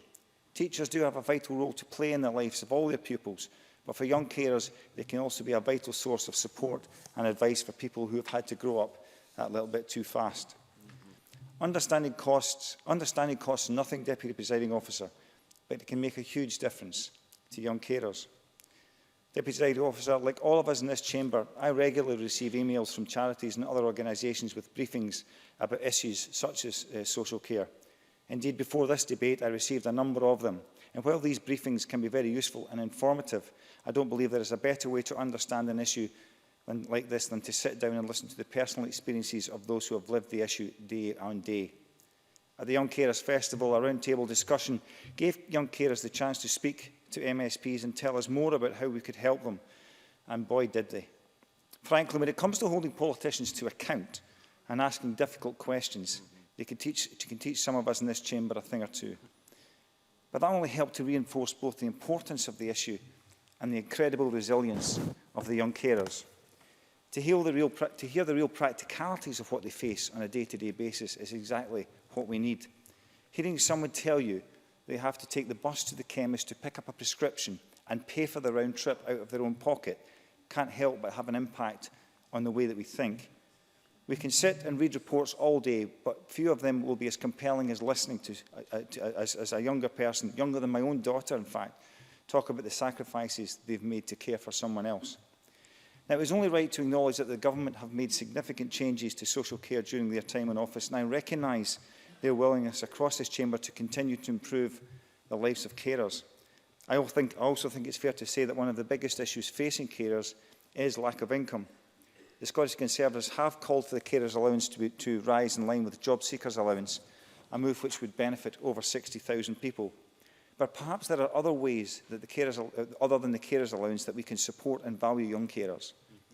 I would like to look at the possibility, for example, of free public transport for young carers, both to reduce the costs associated with their role as a carer, but also to make life a bit easier for them beyond caring. In education, can we provide more opportunities for flexible or distance learning, giving not just young carers but all carers the chance to learn and improve their career chances? Deputy Presiding Officer, you can't walk down the street and pick out the people most likely to be a carer. They're all different. And just as carers don't fit any particular mould, we shouldn't be too prescriptive or narrow in how we choose to support them. By all means, let's increase the carers allowance. Let's do everything we can to make sure they aren't at a financial disadvantage through being a carer. But let's also think beyond just how we can improve the lives of carers with money. Parliament needs to do more to improve public knowledge of the role of carers, and through that encourage greater flexibility. I'm in my last minute, sorry. Sorry? You just keep going. Is there flexibility? There is, if you wish it, Mr Whittle. I'll happily give way to it. Aileen Campbell. Again, I just want to well, thank some of the views and the opinions and the concerns that the member has raised. I just wonder what Brian Whittle feels about the UK Government taking away Motability cars from some of the most vulnerable in our society. Brian Whittle. Well, if it's all the same to the Minister, I want to stick to the task in hand. I do understand it speaks to your political persuasion to try and attack us as much as we possibly can. But I would like to actually stick to take that into another debate. Let's stick to this one. Yeah. Parliament needs to do more to improve public knowledge of the role of carers, and through that encourage greater flexibility and understanding for carers in everyday life. The role of the Scottish Government and the Scottish Parliament isn't just to care for carers, but to make sure others care about them. Charles Dickens said, "No one is useless in this world who lightens the burden of others." Deputy Presiding Officer, just as carers lighten the burden of those they care for, it's surely up to us to lighten their burden also. Thank you. The last of the open session speeches is Sandra White. Thank you very much, Presiding Officer, and can I thank Alison Johnson for bringing forward this very important issue for debate, and in particular in the motion which has been brought forward by the Green Party, the issue of young adult carers, particularly in education, which I know from visiting the many colleges and universities in my constituency in Glasgow, Kelvin, is a very, very real issue with students. I mean, there's over 6,000 students identifying as carers. Obviously there's more, but there's over 6,300, I think it is, who do actually identify as students with caring issues. And I do congratulate the students groups which I've met who are actually carrying out work within this particular issue to address this very important issue of student carers. And I also want to highlight the College Development Network, which is funded by the Scottish Government, delivering an online resource for learners. It is most welcome. However, I know from speaking to students with caring responsibilities, they tell me that they dearly would love to be able to attend college and universities. In fact, my memory serves me correct, one student told me it gives them a sense of normality, and I think we can all understand that. So I look forward to the day when obviously we can put that forward to them. Yes, sure. Miles Briggs. Thank you, Deputy Presiding Officer. How does the member feel that this government cutting 120,000 part-time college places is going to help carers to actually get into training at a college sector? Sandra White. Thank you very much. The caring Tories again. Can I perhaps ask the Tory party opposite under the so-called caring Tories, perhaps if you did your homework, you'll see they weren't cut. But I would like to ask, why is it then that no Tory MSP over here has even mentioned the fact that you voted against a further £100 million for a wage rise for carers? Nobody mentions that, so please stop with the caring Tories. We saw the toxic version yesterday, and I'm sure it's not changed that very, very much at all. But as I said before, I'm really grateful for this to be brought forward, and also the fact that if we want students to be able to participate in a sense of normality in colleges, we will need to ensure that facilities are in place, and many members have already mentioned that packages and support are in place also as well. And this brings me to obviously the Young Carers Allowance, to provide extra support for young people with caring responsibilities, and the increase of carers allowance to the level of job seekers allowance. And if I can reply to the comments by Colin Smythe, and it is mentioned in the motion also in the Labour motion, and do comment on this, confirming a date when carers allowance will be increased. And I did reply to that in my comments to Alex Cole-Hamilton, who is not here at the moment. This is an area where I, as a convener of the Social Security Committee, members as well as groups who have given evidence to the Social Security Committee, we do agree that this is an absolute key policy which has to be delivered. However, we need to know that we need to work with the Westminster Parliament on this, which is what the comment that I gave to Alec Cole-Hamilton. And if I can just say there's been lots of talk about that, but the Social Security Committee and the Scottish Affairs Committee in Westminster have met. It's historic, twice we've met together to try and iron out some of the things that has been happening within the benefit system and the transfer of powers, albeit 15% of powers, but the transfer of powers. And there have been some sticky moments, and there has been letters back and forth. In fact, if I can just give you a quote out of one of the joint letters which was sent by Pete Wishart and myself as both conveners of the relevant committees, we mentioned the fact that we wanted a review of the agreement between the Scottish Government and the DWP to ensure that claimants do not lose out through the transfer of powers, and that they benefit when new powers are actually, exercised and sent through. And I think we would all agree that we need to deliver this absolutely, yes, as soon as possible, but we also need to make sure it is delivered properly. And this is one of the things, it's a key point, actually. We can't build people's aspirations and hopes up when we can't deliver it tomorrow or next week. We've got to make sure that this is a smooth transition where basically people don't fall through the cracks, and people aren't actually affected with the fact that they're not getting it today. And I know that Mr Smythe didn't mean this anyway whatsoever at all in his comments or in the Labour motion, but we nearly need to look at this policy, taking it forward, and we need to get it right. And I'll take your intervention, yeah. Colin Smith. What the actual delay in these discussions is. The minutes of the meeting in February seem to imply that the Minister wanted to consider information from the DWP. So what exactly is the delay in bringing proposals to this chamber? Can I say, Mr Smith's microphone wasn't working properly. Mr Smith didn't have his card in his microphone. Can I ask Sandra White, did she hear the content of the intervention? I did. Mr Smythe mentioned the February meeting, etc. The delay is from the Westminster side. We need to make sure we have this absolutely correct. My understanding is the delay is from the Westminster side, and that is why the Scottish Government has asked the DWP to take forward a feasibility study to look at the best way we can actually deliver this. So I know that you were not, Mr Smythe and the Labour Party didn't mean to cause any unnecessary distress to claimants, but we really need to get this right, and we shouldn't be saying to people, well, we're dragging our feet. We want to make sure this is right.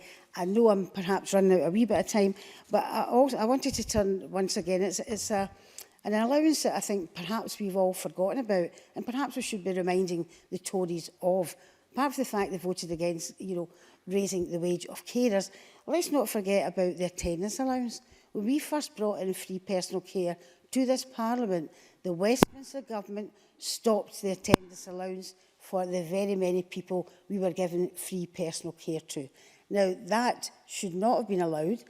We repeatedly asked for it, and we still haven't had it back. So I'll bat it back over to the Tories again, and perhaps they can write to their ministers and ask why we haven't received the many, many millions of pounds we would have been receiving from attendance allowance, which is rightfully the people's in the Scottish Parliament as well. Thank you, Presiding Officer.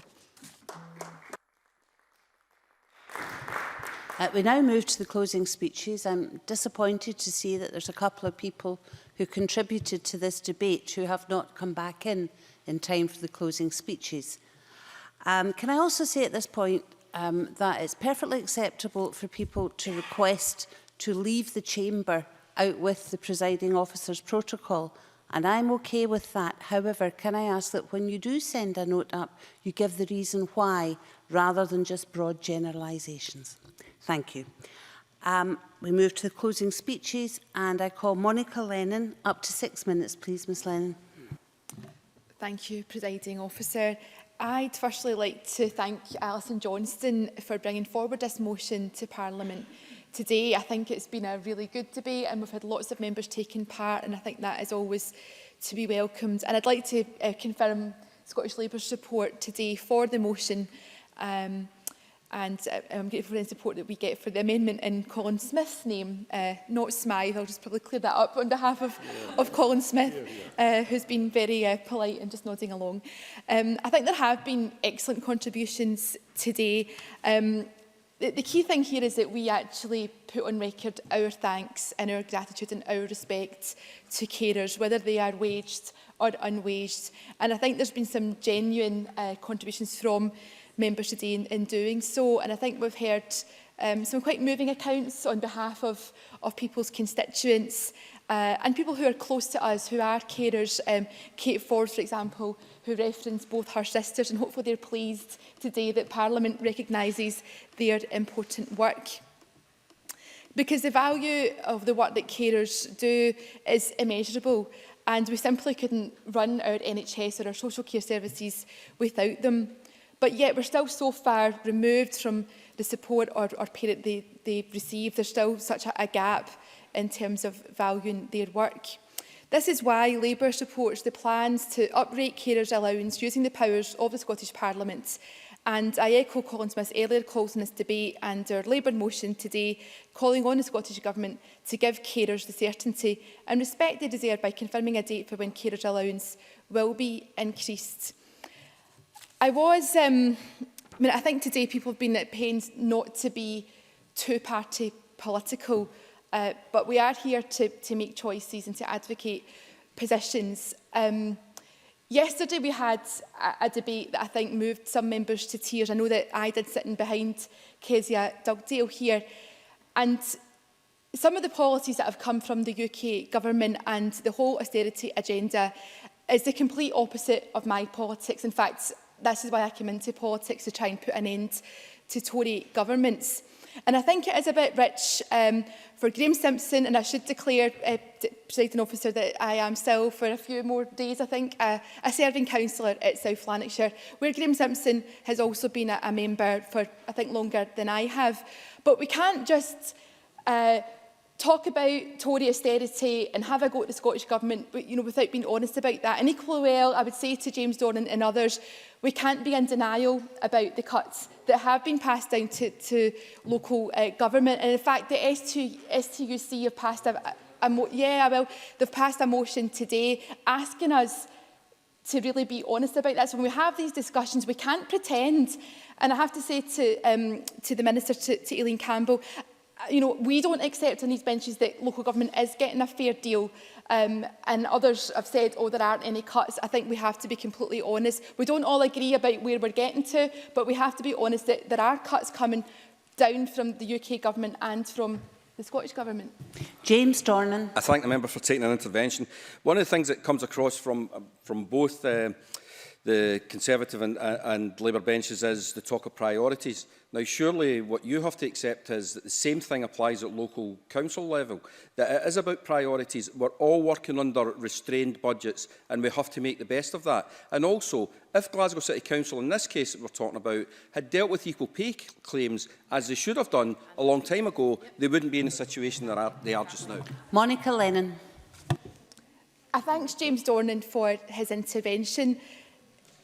I don't know, I think the discussion is perhaps moving on. Of course, we all have to be accountable for our choices, but again, it goes back to the point that local services have been cut. So when we look at the carers, there are not enough of them, and people are under so much pressure. Now, one of the things that I would say, and I don't know if, I think we've got time, so I'll be generous.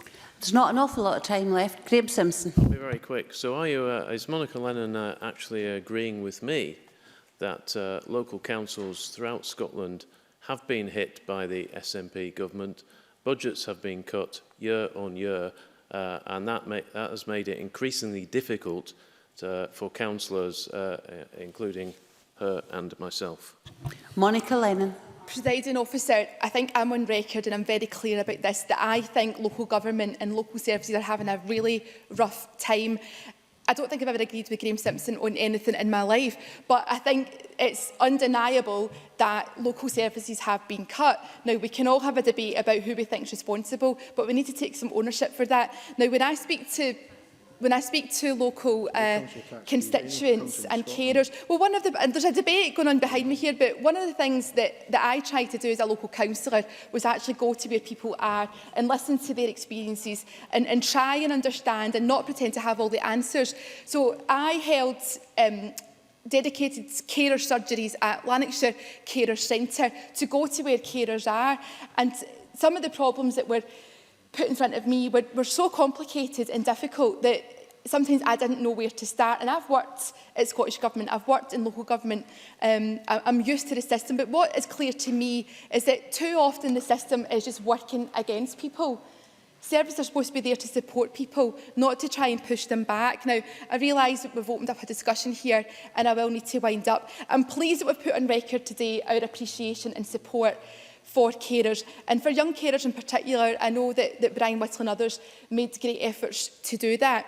There is a postcode lottery when it comes to services. Whoever gets elected to run our councils or to be in government in this place or in the UK Parliament really has to stand up for carers. But I think we've all recognised with the demographic challenges we have, we've got a very long way to go, and no one in here can sit back and say that they're doing enough. I now call on Miles Briggs. Up to 6 minutes, please, Mr Briggs. Thank you, Deputy Presiding Officer. I'm pleased to close this debate on social care for the Scottish Conservatives, and I thank the Green Party for bringing this important issue to Parliament today. Colleagues across the Chamber have highlighted the vital work which social care services in Scotland do to support older and vulnerable people, but also the struggles and pressures which these services are facing today and will in the future. Annie Wells discussed the huge progress which has already been made to move away from institutional care settings and start to deliver person-centred care in an environment which allows people maximum independence and be involved in their own support. And Scottish Conservatives have welcomed and were supportive of the rollout of self-directed support, which can, if delivered properly, offer real choice and control for people's own support. And health and social care integration, which aims to encourage the joined-up thinking between NHS boards and local councils, preventing the unnecessary admissions and delayed discharges, as well as reducing variations and inefficiencies as well. However, it's clear that the policy has not yet gone far enough and has started to actually deliver the change on the ground, which we all in this chamber want to see. Graham Simpson spoke about the Carers Bill, due to be introduced in April of 2018.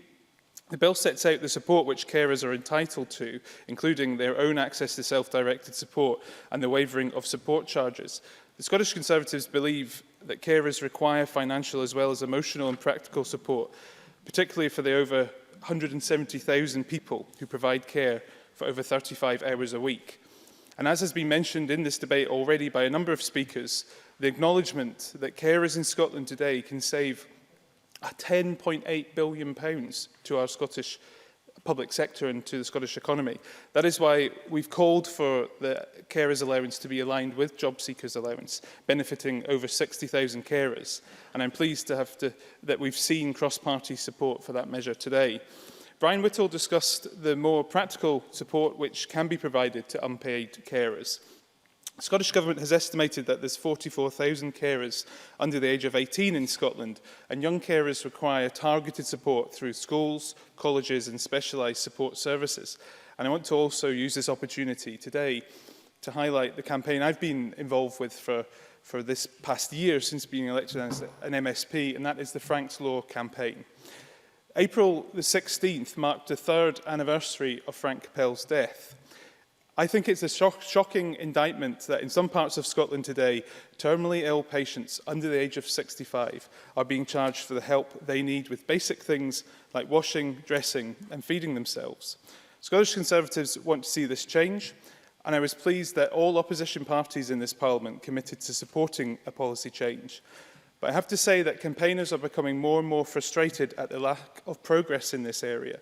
The government announced the feasibility study, and I welcomed this, but charities in the field have told me that they have not been contacted and already have major concerns and are looking at and I'm concerned that the actual feasibility study will be ill-informed and limited, and that's something I would seek a meeting with the Minister. Yes, happy to. Shona Robson. Miles Briggs will be aware, I said in my opening remarks that officials are already meeting with a number of organisations. Certainly next week they're meeting with Scotland Against Care Tax. The door is open to meet with a whole range of organisations, and the feasibility study will be completed in the summer. Hopefully he'll therefore relay that information to allay people's concerns if they raise it with him. Miles Briggs. I have indeed, and I've also tabled a number of written questions to the Minister to find out which organisations have actually been involved from the outset. In some cases, I hope the Minister and this government would have gone out to try to speak to people, not expect them to come to them. And so I have to say to ministers today, will they commit to ending this age discrimination which exists for people in Scotland under the age of 65 in this term of the Scottish Parliament? I'm happy to take an intervention if the Minister would like to confirm that this will be ended. Excuse me, Cabinet Secretary. Shona Robson. We should surely wait for the feasibility study which will inform about how that can be done. As I've said to Miles Briggs, I'm willing to do that on a cross-party basis, but let's get the information first. But perhaps Miles Briggs could answer, in addition to the spending commitment around free personal care for the under-65s, which we need to take forward and find resources for. His backbenchers have called for more money for local government today. Can Miles Briggs, as a frontbench spokesperson, explain where that money has to come from if he indeed supports this backbench calls for more money for local government in addition to more money for free personal care for the under-65s? Mr Briggs, you only have 1 minute left. Yes. Well, as I've already said in this debate, there is £800 million of additional Barnett consequential funding coming to this Parliament in this 2017-18 financial year.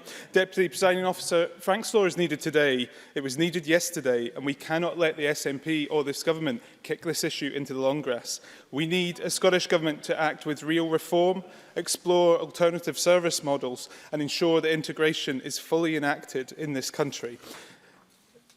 We need to see a shift in healthcare, a shift of the balance towards a community in order to lay the foundations for strong and personalised social care services, which are going to be capable of delivering what we all want to see, which support what is an ageing population in Scotland and delivers the vital services which Scotland so desperately needs.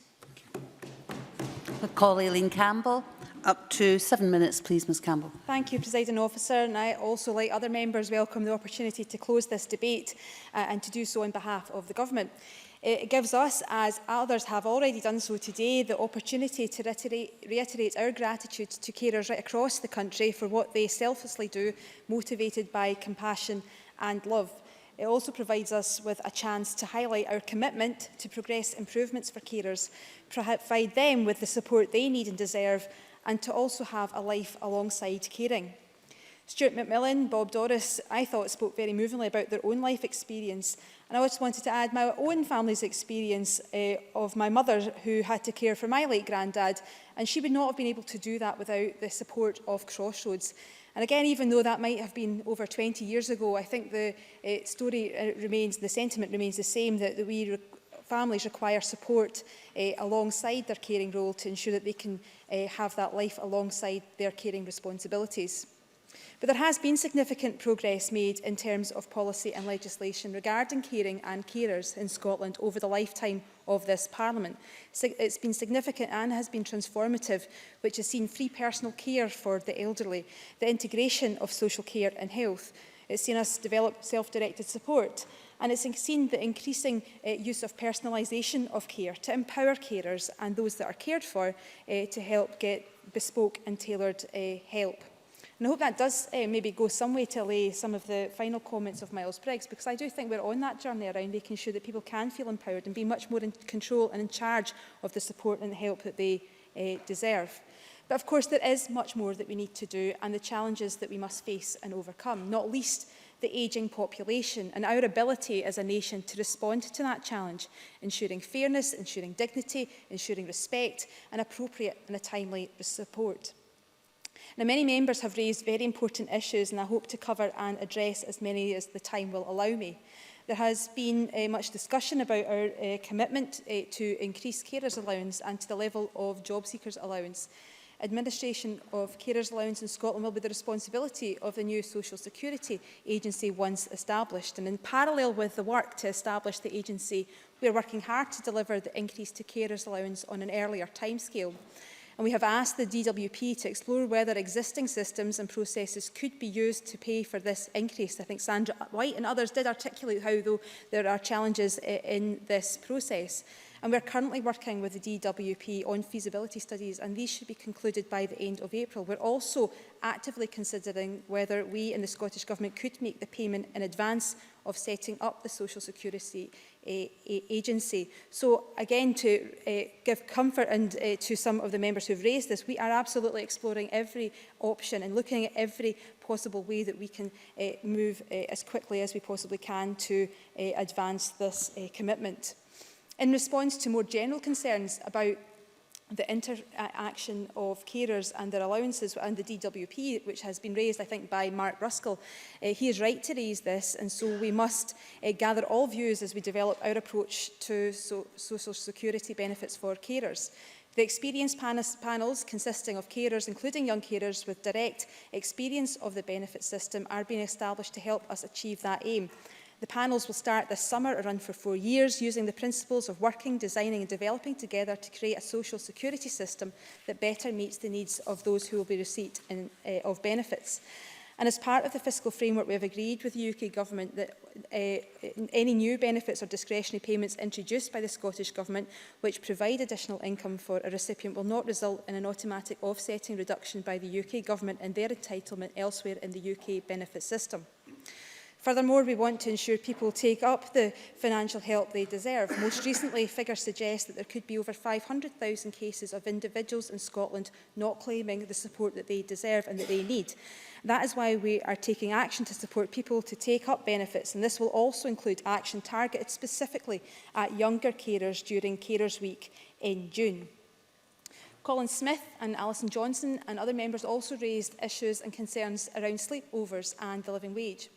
And the Government has consulted with stakeholders on this commitment, as successful delivery and making sure it is done right will require partnership and collaboration. And we intend to extend our commitment to the living wage to include sleepovers during 2017-18. And as part of the £100 million, we allocated £10 million for this. We have identified in a minute I will do it. We have identified a programme of work to support reforms and sleepovers to allow us to get to a position to meet our ambition of all hours being paid at the living wage. And we'll continue on that basis that when a care worker is sleeping, that their hours are compliant with the Working Time Directive regulations while waking hours paid at the living wage. Patrick Harvey. I think that's a very welcome commitment. However, the Government's amendment for today's debate says that all staff providing social care should be paid at least the real living wage. The current budget only makes provision for those providing adult social care. Is it intentional in the Government amendment that this will be extended to those who provide social care for children as well? Aileen Campbell. There's also already been a number of commitments and statements and announcements made by this Government around our commitment to ensuring that as many people as possible can get paid the living wage. Most recently, I think, in the spring of this year by the First Minister around our commitment to early learning and childcare. And we'll continue to do what we can as a Government. Unlike the Conservatives who seem to want to blanket out the living wage commitment in the amendments and debates today, that we'll do what we can to ensure that people who are working in the care sector get the support and the pay that they deserve for the work that they do. Yes. There's less than a minute left. Okay, can I move on then with the rest of what I want to cover, if that's okay? Sorry. Because I just want to touch very briefly on the issue of young carers, because it's the responsibility of communities everywhere to be aware of the needs of their young carers. And it's important that delivery partners are equipped to better understand how to recognise who is a young carer, and that information is widely available for young people to self-identify as being a young carer. And that requires a great deal of leadership. For instance, when I visited the new Portobello High School in January to mark Young Carers Awareness Day, I met with young carers and staff from the Edinburgh Young Carers Project, which runs the school awareness raising campaign. And through that, more than 350 previously hidden young carers have been identified right across the city. And I would encourage all local authorities across the country to develop that type of working and building relationships with our young carers. There are many other areas that I would have liked to have covered, particularly carers positive. I think an issue that was raised by Alison Johnson to ensure that employers can be as flexible as they can possibly be and understand the value and assets that they have in their workforce if they have a caring responsibility. And while there is much more we need to do in Scotland, it should also be noted that other parts of the UK are looking to and seeking to learn from Scotland. So We have had another opportunity to recognise the contribution that care workers and unpaid carers make to this country, but we need to do more, and we need to make sure that as we create the fairer country that we all seek, that carers are very much part of the dialogue and debate around making our country a fairer place. I call on Patrick Harvey to close this debate. Around 8 minutes, please, Mr Harvey. Thank you very much, Deputy Presiding Officer, and can I thank the members who have chosen to take part in today's debate. People caring for one another is, as members across the spectrum have recognised, fundamental to our society and to our economy. I think it's fundamental to human existence, to the human experience, and always has been. Greens chose to bring this topic for debate because the way in which we organise and provide for that need, that social care in our society today, is clearly lacking. As our motion says, there remains a vast gap between the value of care and the support or pay that carers receive. And we believe that nobody should face poverty because of the care that they give. Well, we've reached a degree of consensus because none of the other political parties' amendments to the motion delete those two central elements: the vast gap between the value of care and the support that we provide as a society to carers, and the principle that no one should face poverty because of the care that they give. So I welcome the degree of consensus that's been reached on that. We all, I think, also agree that raising the carers' allowance has to be part of the action that's needed. Colin Smith, I think, was quite right to call for a timescale.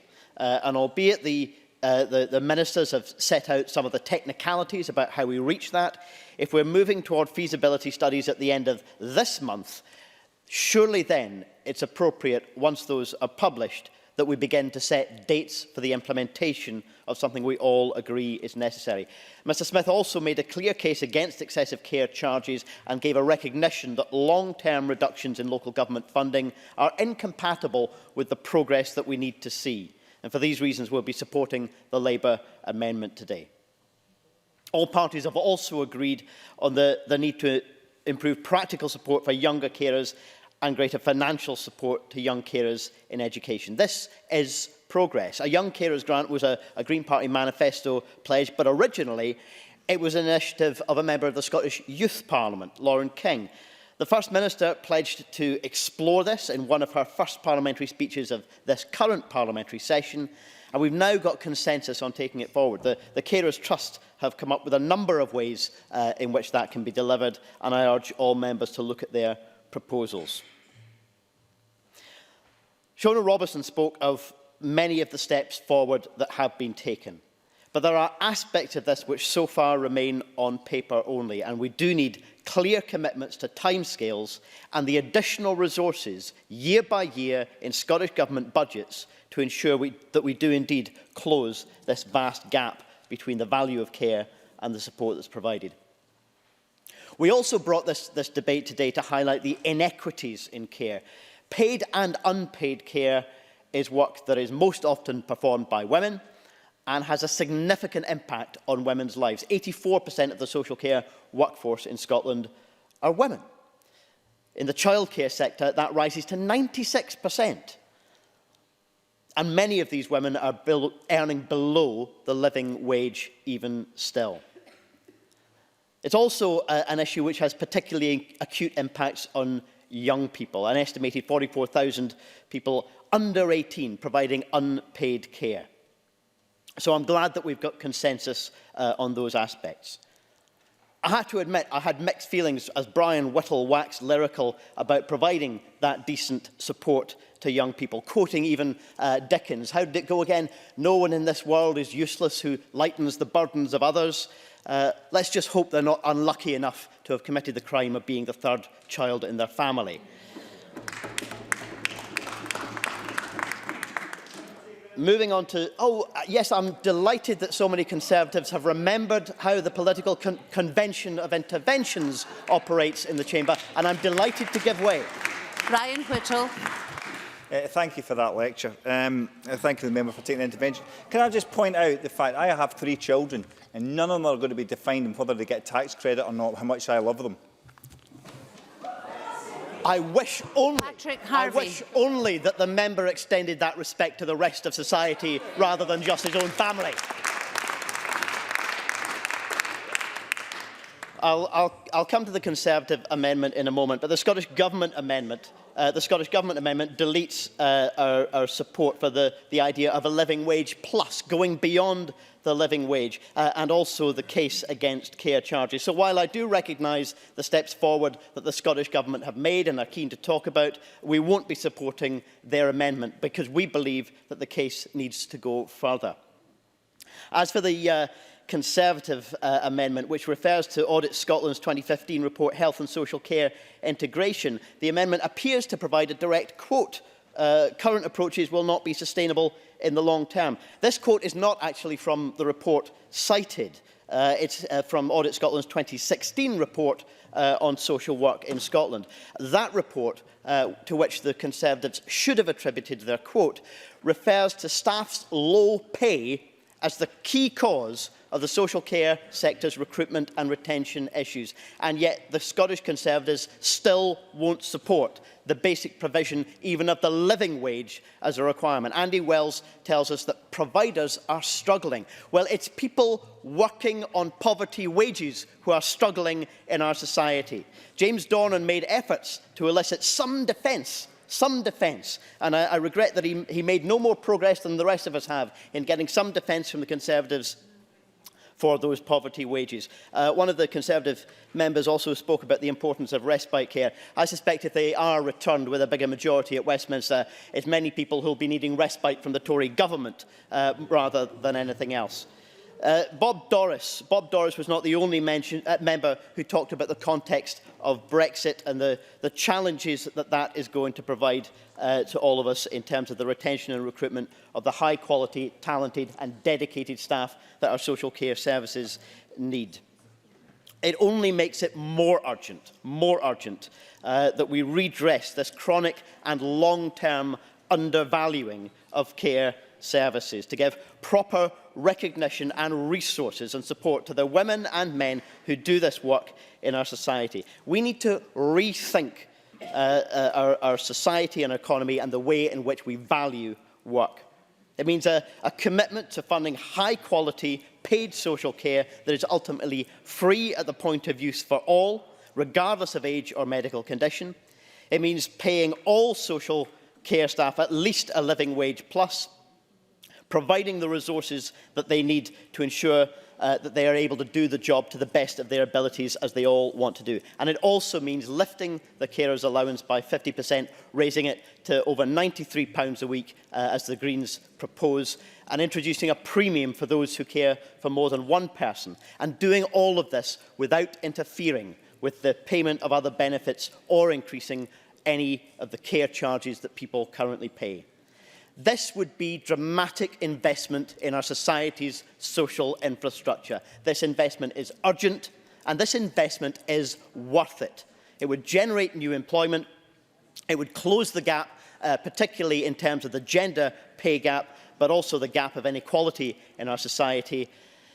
Kate Forbes, I want to mention, also talked about hidden carers. I'm sure she was referring to those who are not included in our records and statistics, and that is an important thing to recognise. But all care work is generally too hidden in our society. We're not given the clear opportunity to see and to value the work that is being done right throughout society. What is too often regarded as the highest profile forms of productive work, running a business, producing our food, even being a politician or a legislator. All of these forms of work rely on, are dependent on, unpaid, caring labour behind the scenes, often unseen. All of us are able to be here today because we, our families, our communities have been and are supported by people doing unpaid, caring labour. And outside of employment, many of us also provide support and care for others. Our loved ones will receive support from people working in social care, and quite rightly we want them to have the best care provided by a high-quality workforce that is appropriately rewarded and supported for the work that they do. Caring for one another, Presiding Officer, is fundamental to our society. It's fundamental to human nature. Without it, we simply would not function. I'm pleased that all political parties today are recognising the need for proper valuing of the paid and unpaid care in our society. But we are a long way away from achieving it yet. It's past time that we turned that recognition into action, so that the next time we debate these issues in the Scottish Parliament, we'll be able to look back at meaningful progress. Thank you. That concludes our debate on carers and social care. The next item of business is consideration of Business Motion 5332 in the name of Joe Fitzpatrick on behalf of the Parliamentary Bureau setting out a business programme. I would ask any member who wishes to speak against the motion to press their request to speak button now. And I call on Joe Fitzpatrick to move motion 5332. Formally moved. Thank you very much. No member has asked to speak against the motion. The question is therefore that motion 5332 be agreed. Are we all agreed? Yes. We are agreed. The next item of business is consideration of Parliamentary Bureau motion. I would ask Joe Fitzpatrick to move motion 5333 on the approval of an SSI. Formally moved. And I would ask any member who wishes to speak against the motion to press their request to speak button now. I call on John Finney. Thank you, Presiding Officer. In the last session of Parliament, I challenged the Immunities and Privileges Order in respect of the Asian Infrastructure Investment Bank. This draft order amends certain legal immunities and privileges in connection with the European Organisation of Astronomical Research in the Southern Hemisphere, ESO for short. It's an international project. It's Edinburgh-based, excuse me, has 20 full-time equivalent posts in the project, and work is split between 40 to 50 individual staff members. We're told that this order is, and I quote, to enable the organisation to fulfil its purposes and carry out its functions, privileges and immunities apply by virtue of a practical protocol to the convention that was signed in 1974. Now, I think there's agreement this is a complex area of law. Articles 7 to 19 of the protocol require member states to grant a member privileges and immunities to the organisation, its staff and officers. The majority of these relate to reserve matters and are dealt with in a parallel United Kingdom order. The order's purpose is to correct an error that was inadvertently made in the principal order. Now, interestingly, this error comes to light because the ESO pointed out that some of its staff were not receiving the reserve tax exemptions to which they were entitled. And Scottish officials reviewed the Scottish order last autumn, and they discovered a different mistake that was unrelated to taxation. Indeed, the mistake they discovered that was too many immunities and privileges in one instance were being granted. Presiding Officer, I raised various points with the Minister when she brought this to the Justice Committee, and I'm grateful for her replies, and not least confirmation that it is a complex area of law. It's known that they are, I quote, exempt from UK income tax, and I await the Minister's letter on the full list of tax exemptions. With regard to criminal immunity, I asked the Minister what might apply, and the Minister suggested, and I quote, assault and other crimes of that type, end quote, would not be covered. Quote, however, white-collar crime might fall within the scope of the immunities and privileges. There's also the issue of inviolability of residence. There's been no consultation on this order, Presiding Officer. There's been no impact assessment. There's no information on the number of persons in Scotland covered in total by this. And the information from the Scottish Government is, and I quote, we understand that the discrepancies in the Scottish order have given rise to no practical issues. Well, I don't know how that statement could be made. I understand this is about long-standing conventions, but my view and my party's view is that they must be constantly evaluated. I consider any government minister coming to a Justice Committee extolling the virtue of any person being immune from criminal or civil law, the residence or premises being inviolate, and exemption from taxation is fundamentally wrong. The last time I spoke, I said it's clear that the approach is intended to be business as usual, but that's not the new politics I understand the Scottish Parliament to want to deliver. I would encourage all members to vote for a system in which everyone in Scotland adheres to the law of the land and pays the taxes due by opposing this order. Thank you. Thank you, Mr Finney, and I call on Annabel Ewing to respond. Thank you, Presiding Officer. The draft International Organisations, Immunities and Privileges Scotland Amendment Order 2017 amends various legal immunities and privileges in connection with the European Organisation for Astronomical Research in the Southern Hemisphere, otherwise known as the European Southern Observatory, or ESO. The ESO is developing a giant telescope which is in an advanced stage of design by astronomers and industry across Europe led by the ESO. To enable the organisation to fulfil its purposes and carry out its functions, certain privileges and immunities apply by virtue of a protocol to the Convention signed in 1974. The conferral of immunities and privileges on officers of the organisation is effectively a condition of membership. As part of the UK's membership of ESO, the agreement has to be effective throughout the UK. This includes the privileges and immunities, some of which relate to devolved matters in Scotland. There are, indeed, as Mr Finney referred, 20 full-time equivalent staff at the Royal Observatory in Edinburgh. In fact, around 40 to 50 staff in total, and who may potentially be entitled to privileges and immunities because of their work for ESO. I know that John Finney has concerns about the privileges and immunities from the civil and criminal law which are accorded to international organisations generally, as far as their operations in Scotland are concerned. And I will be answering a written PQ from Mr Finney on that subject. But I do fear, Presiding Officer, that the member may have slightly misunderstood the legal position of officials who are engaged in work for international organisations in Scotland. Such officials will usually be entitled to immunity from legal action, whether criminal or civil. But such immunities only apply when the relevant officials are actually engaged in their functions for the international organisation, and that within the limits of their authority. So, for example, those officials will be exempt from direct taxes, but only in respect of the work that they do for the international organisation. I'm afraid I've got a few seconds left, I'm afraid, Mr Finney. There is, however, an exception to that position in the case of motor traffic offences committed by them or of damage caused by motor vehicles belonging to or driven by them. If such privileges and immunities were not extended to officials of international organisations in Scotland, then all that would happen would be that such organisations would not carry out any work in Scotland, to the detriment of the Scottish economy and the general standing of Scotland in the international community.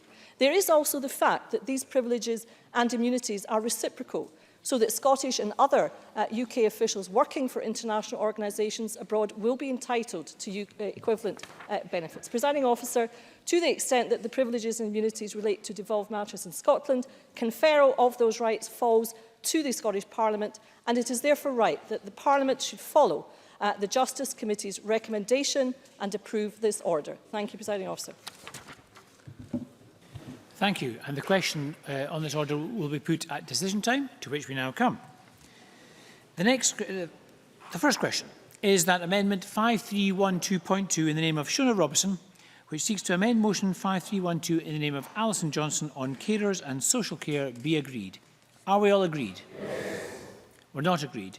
We'll move to a vote, and members may cast their votes now.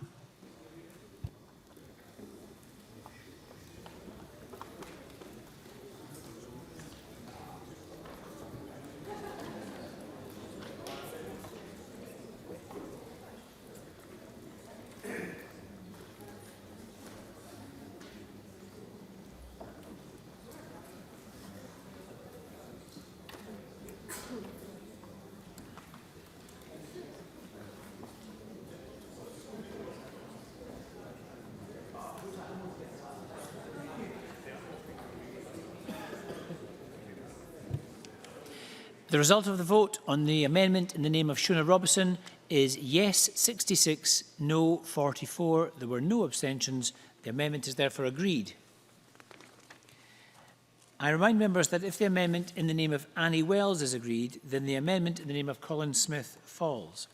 The next question is that Amendment 5312.1 in the name of Annie Wells, which seeks to amend the motion in the name of Alison Johnson, be agreed. Are we all agreed? No. We're not agreed. We'll move to division, and members may cast their votes now.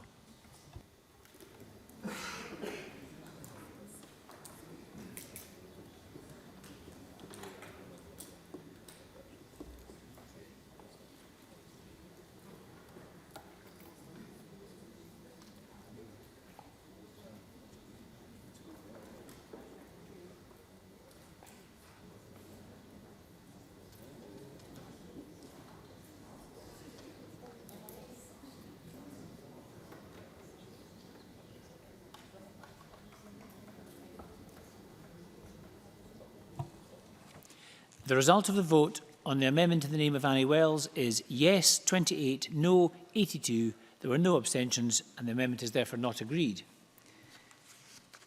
The next question is that Amendment 5312.3 in the name of Colin Smith, which seeks to amend the motion in the name of Alison Johnson, be agreed. Are we all agreed? No. We're not agreed. We'll move to a division and members may cast their votes now.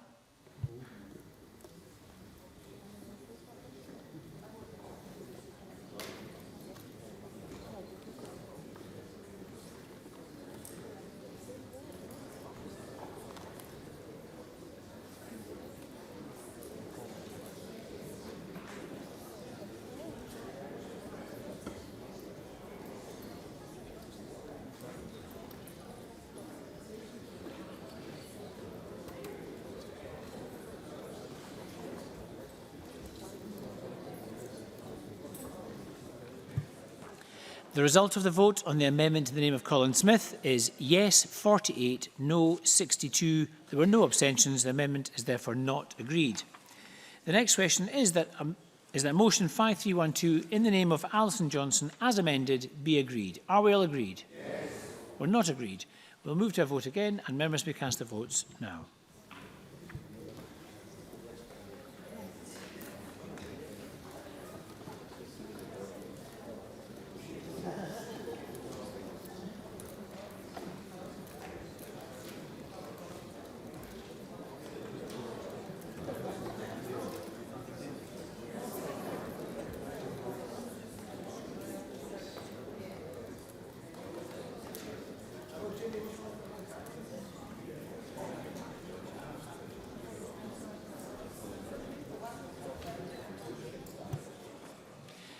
The result of the vote on motion 5312 in the name of Alison Johnson as amended is yes 82, no 28. There were no abstentions. The motion as amended is therefore agreed.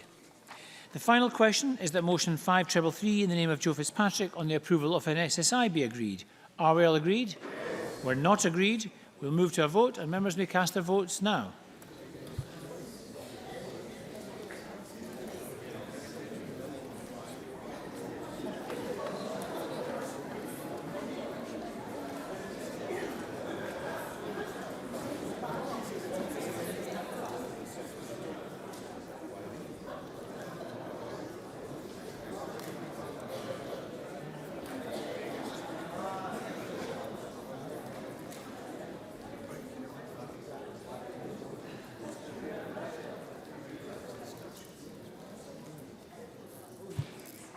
The result of the vote on motion 5333 in the name of Joe Fitzpatrick is yes 104, no 6. There were no abstentions. The motion is therefore agreed. And that concludes decision time. We'll now move to members' business in the name of George Adam, and I would just ask members to leave the chamber as quietly as possible. I will take a few moments to get seats.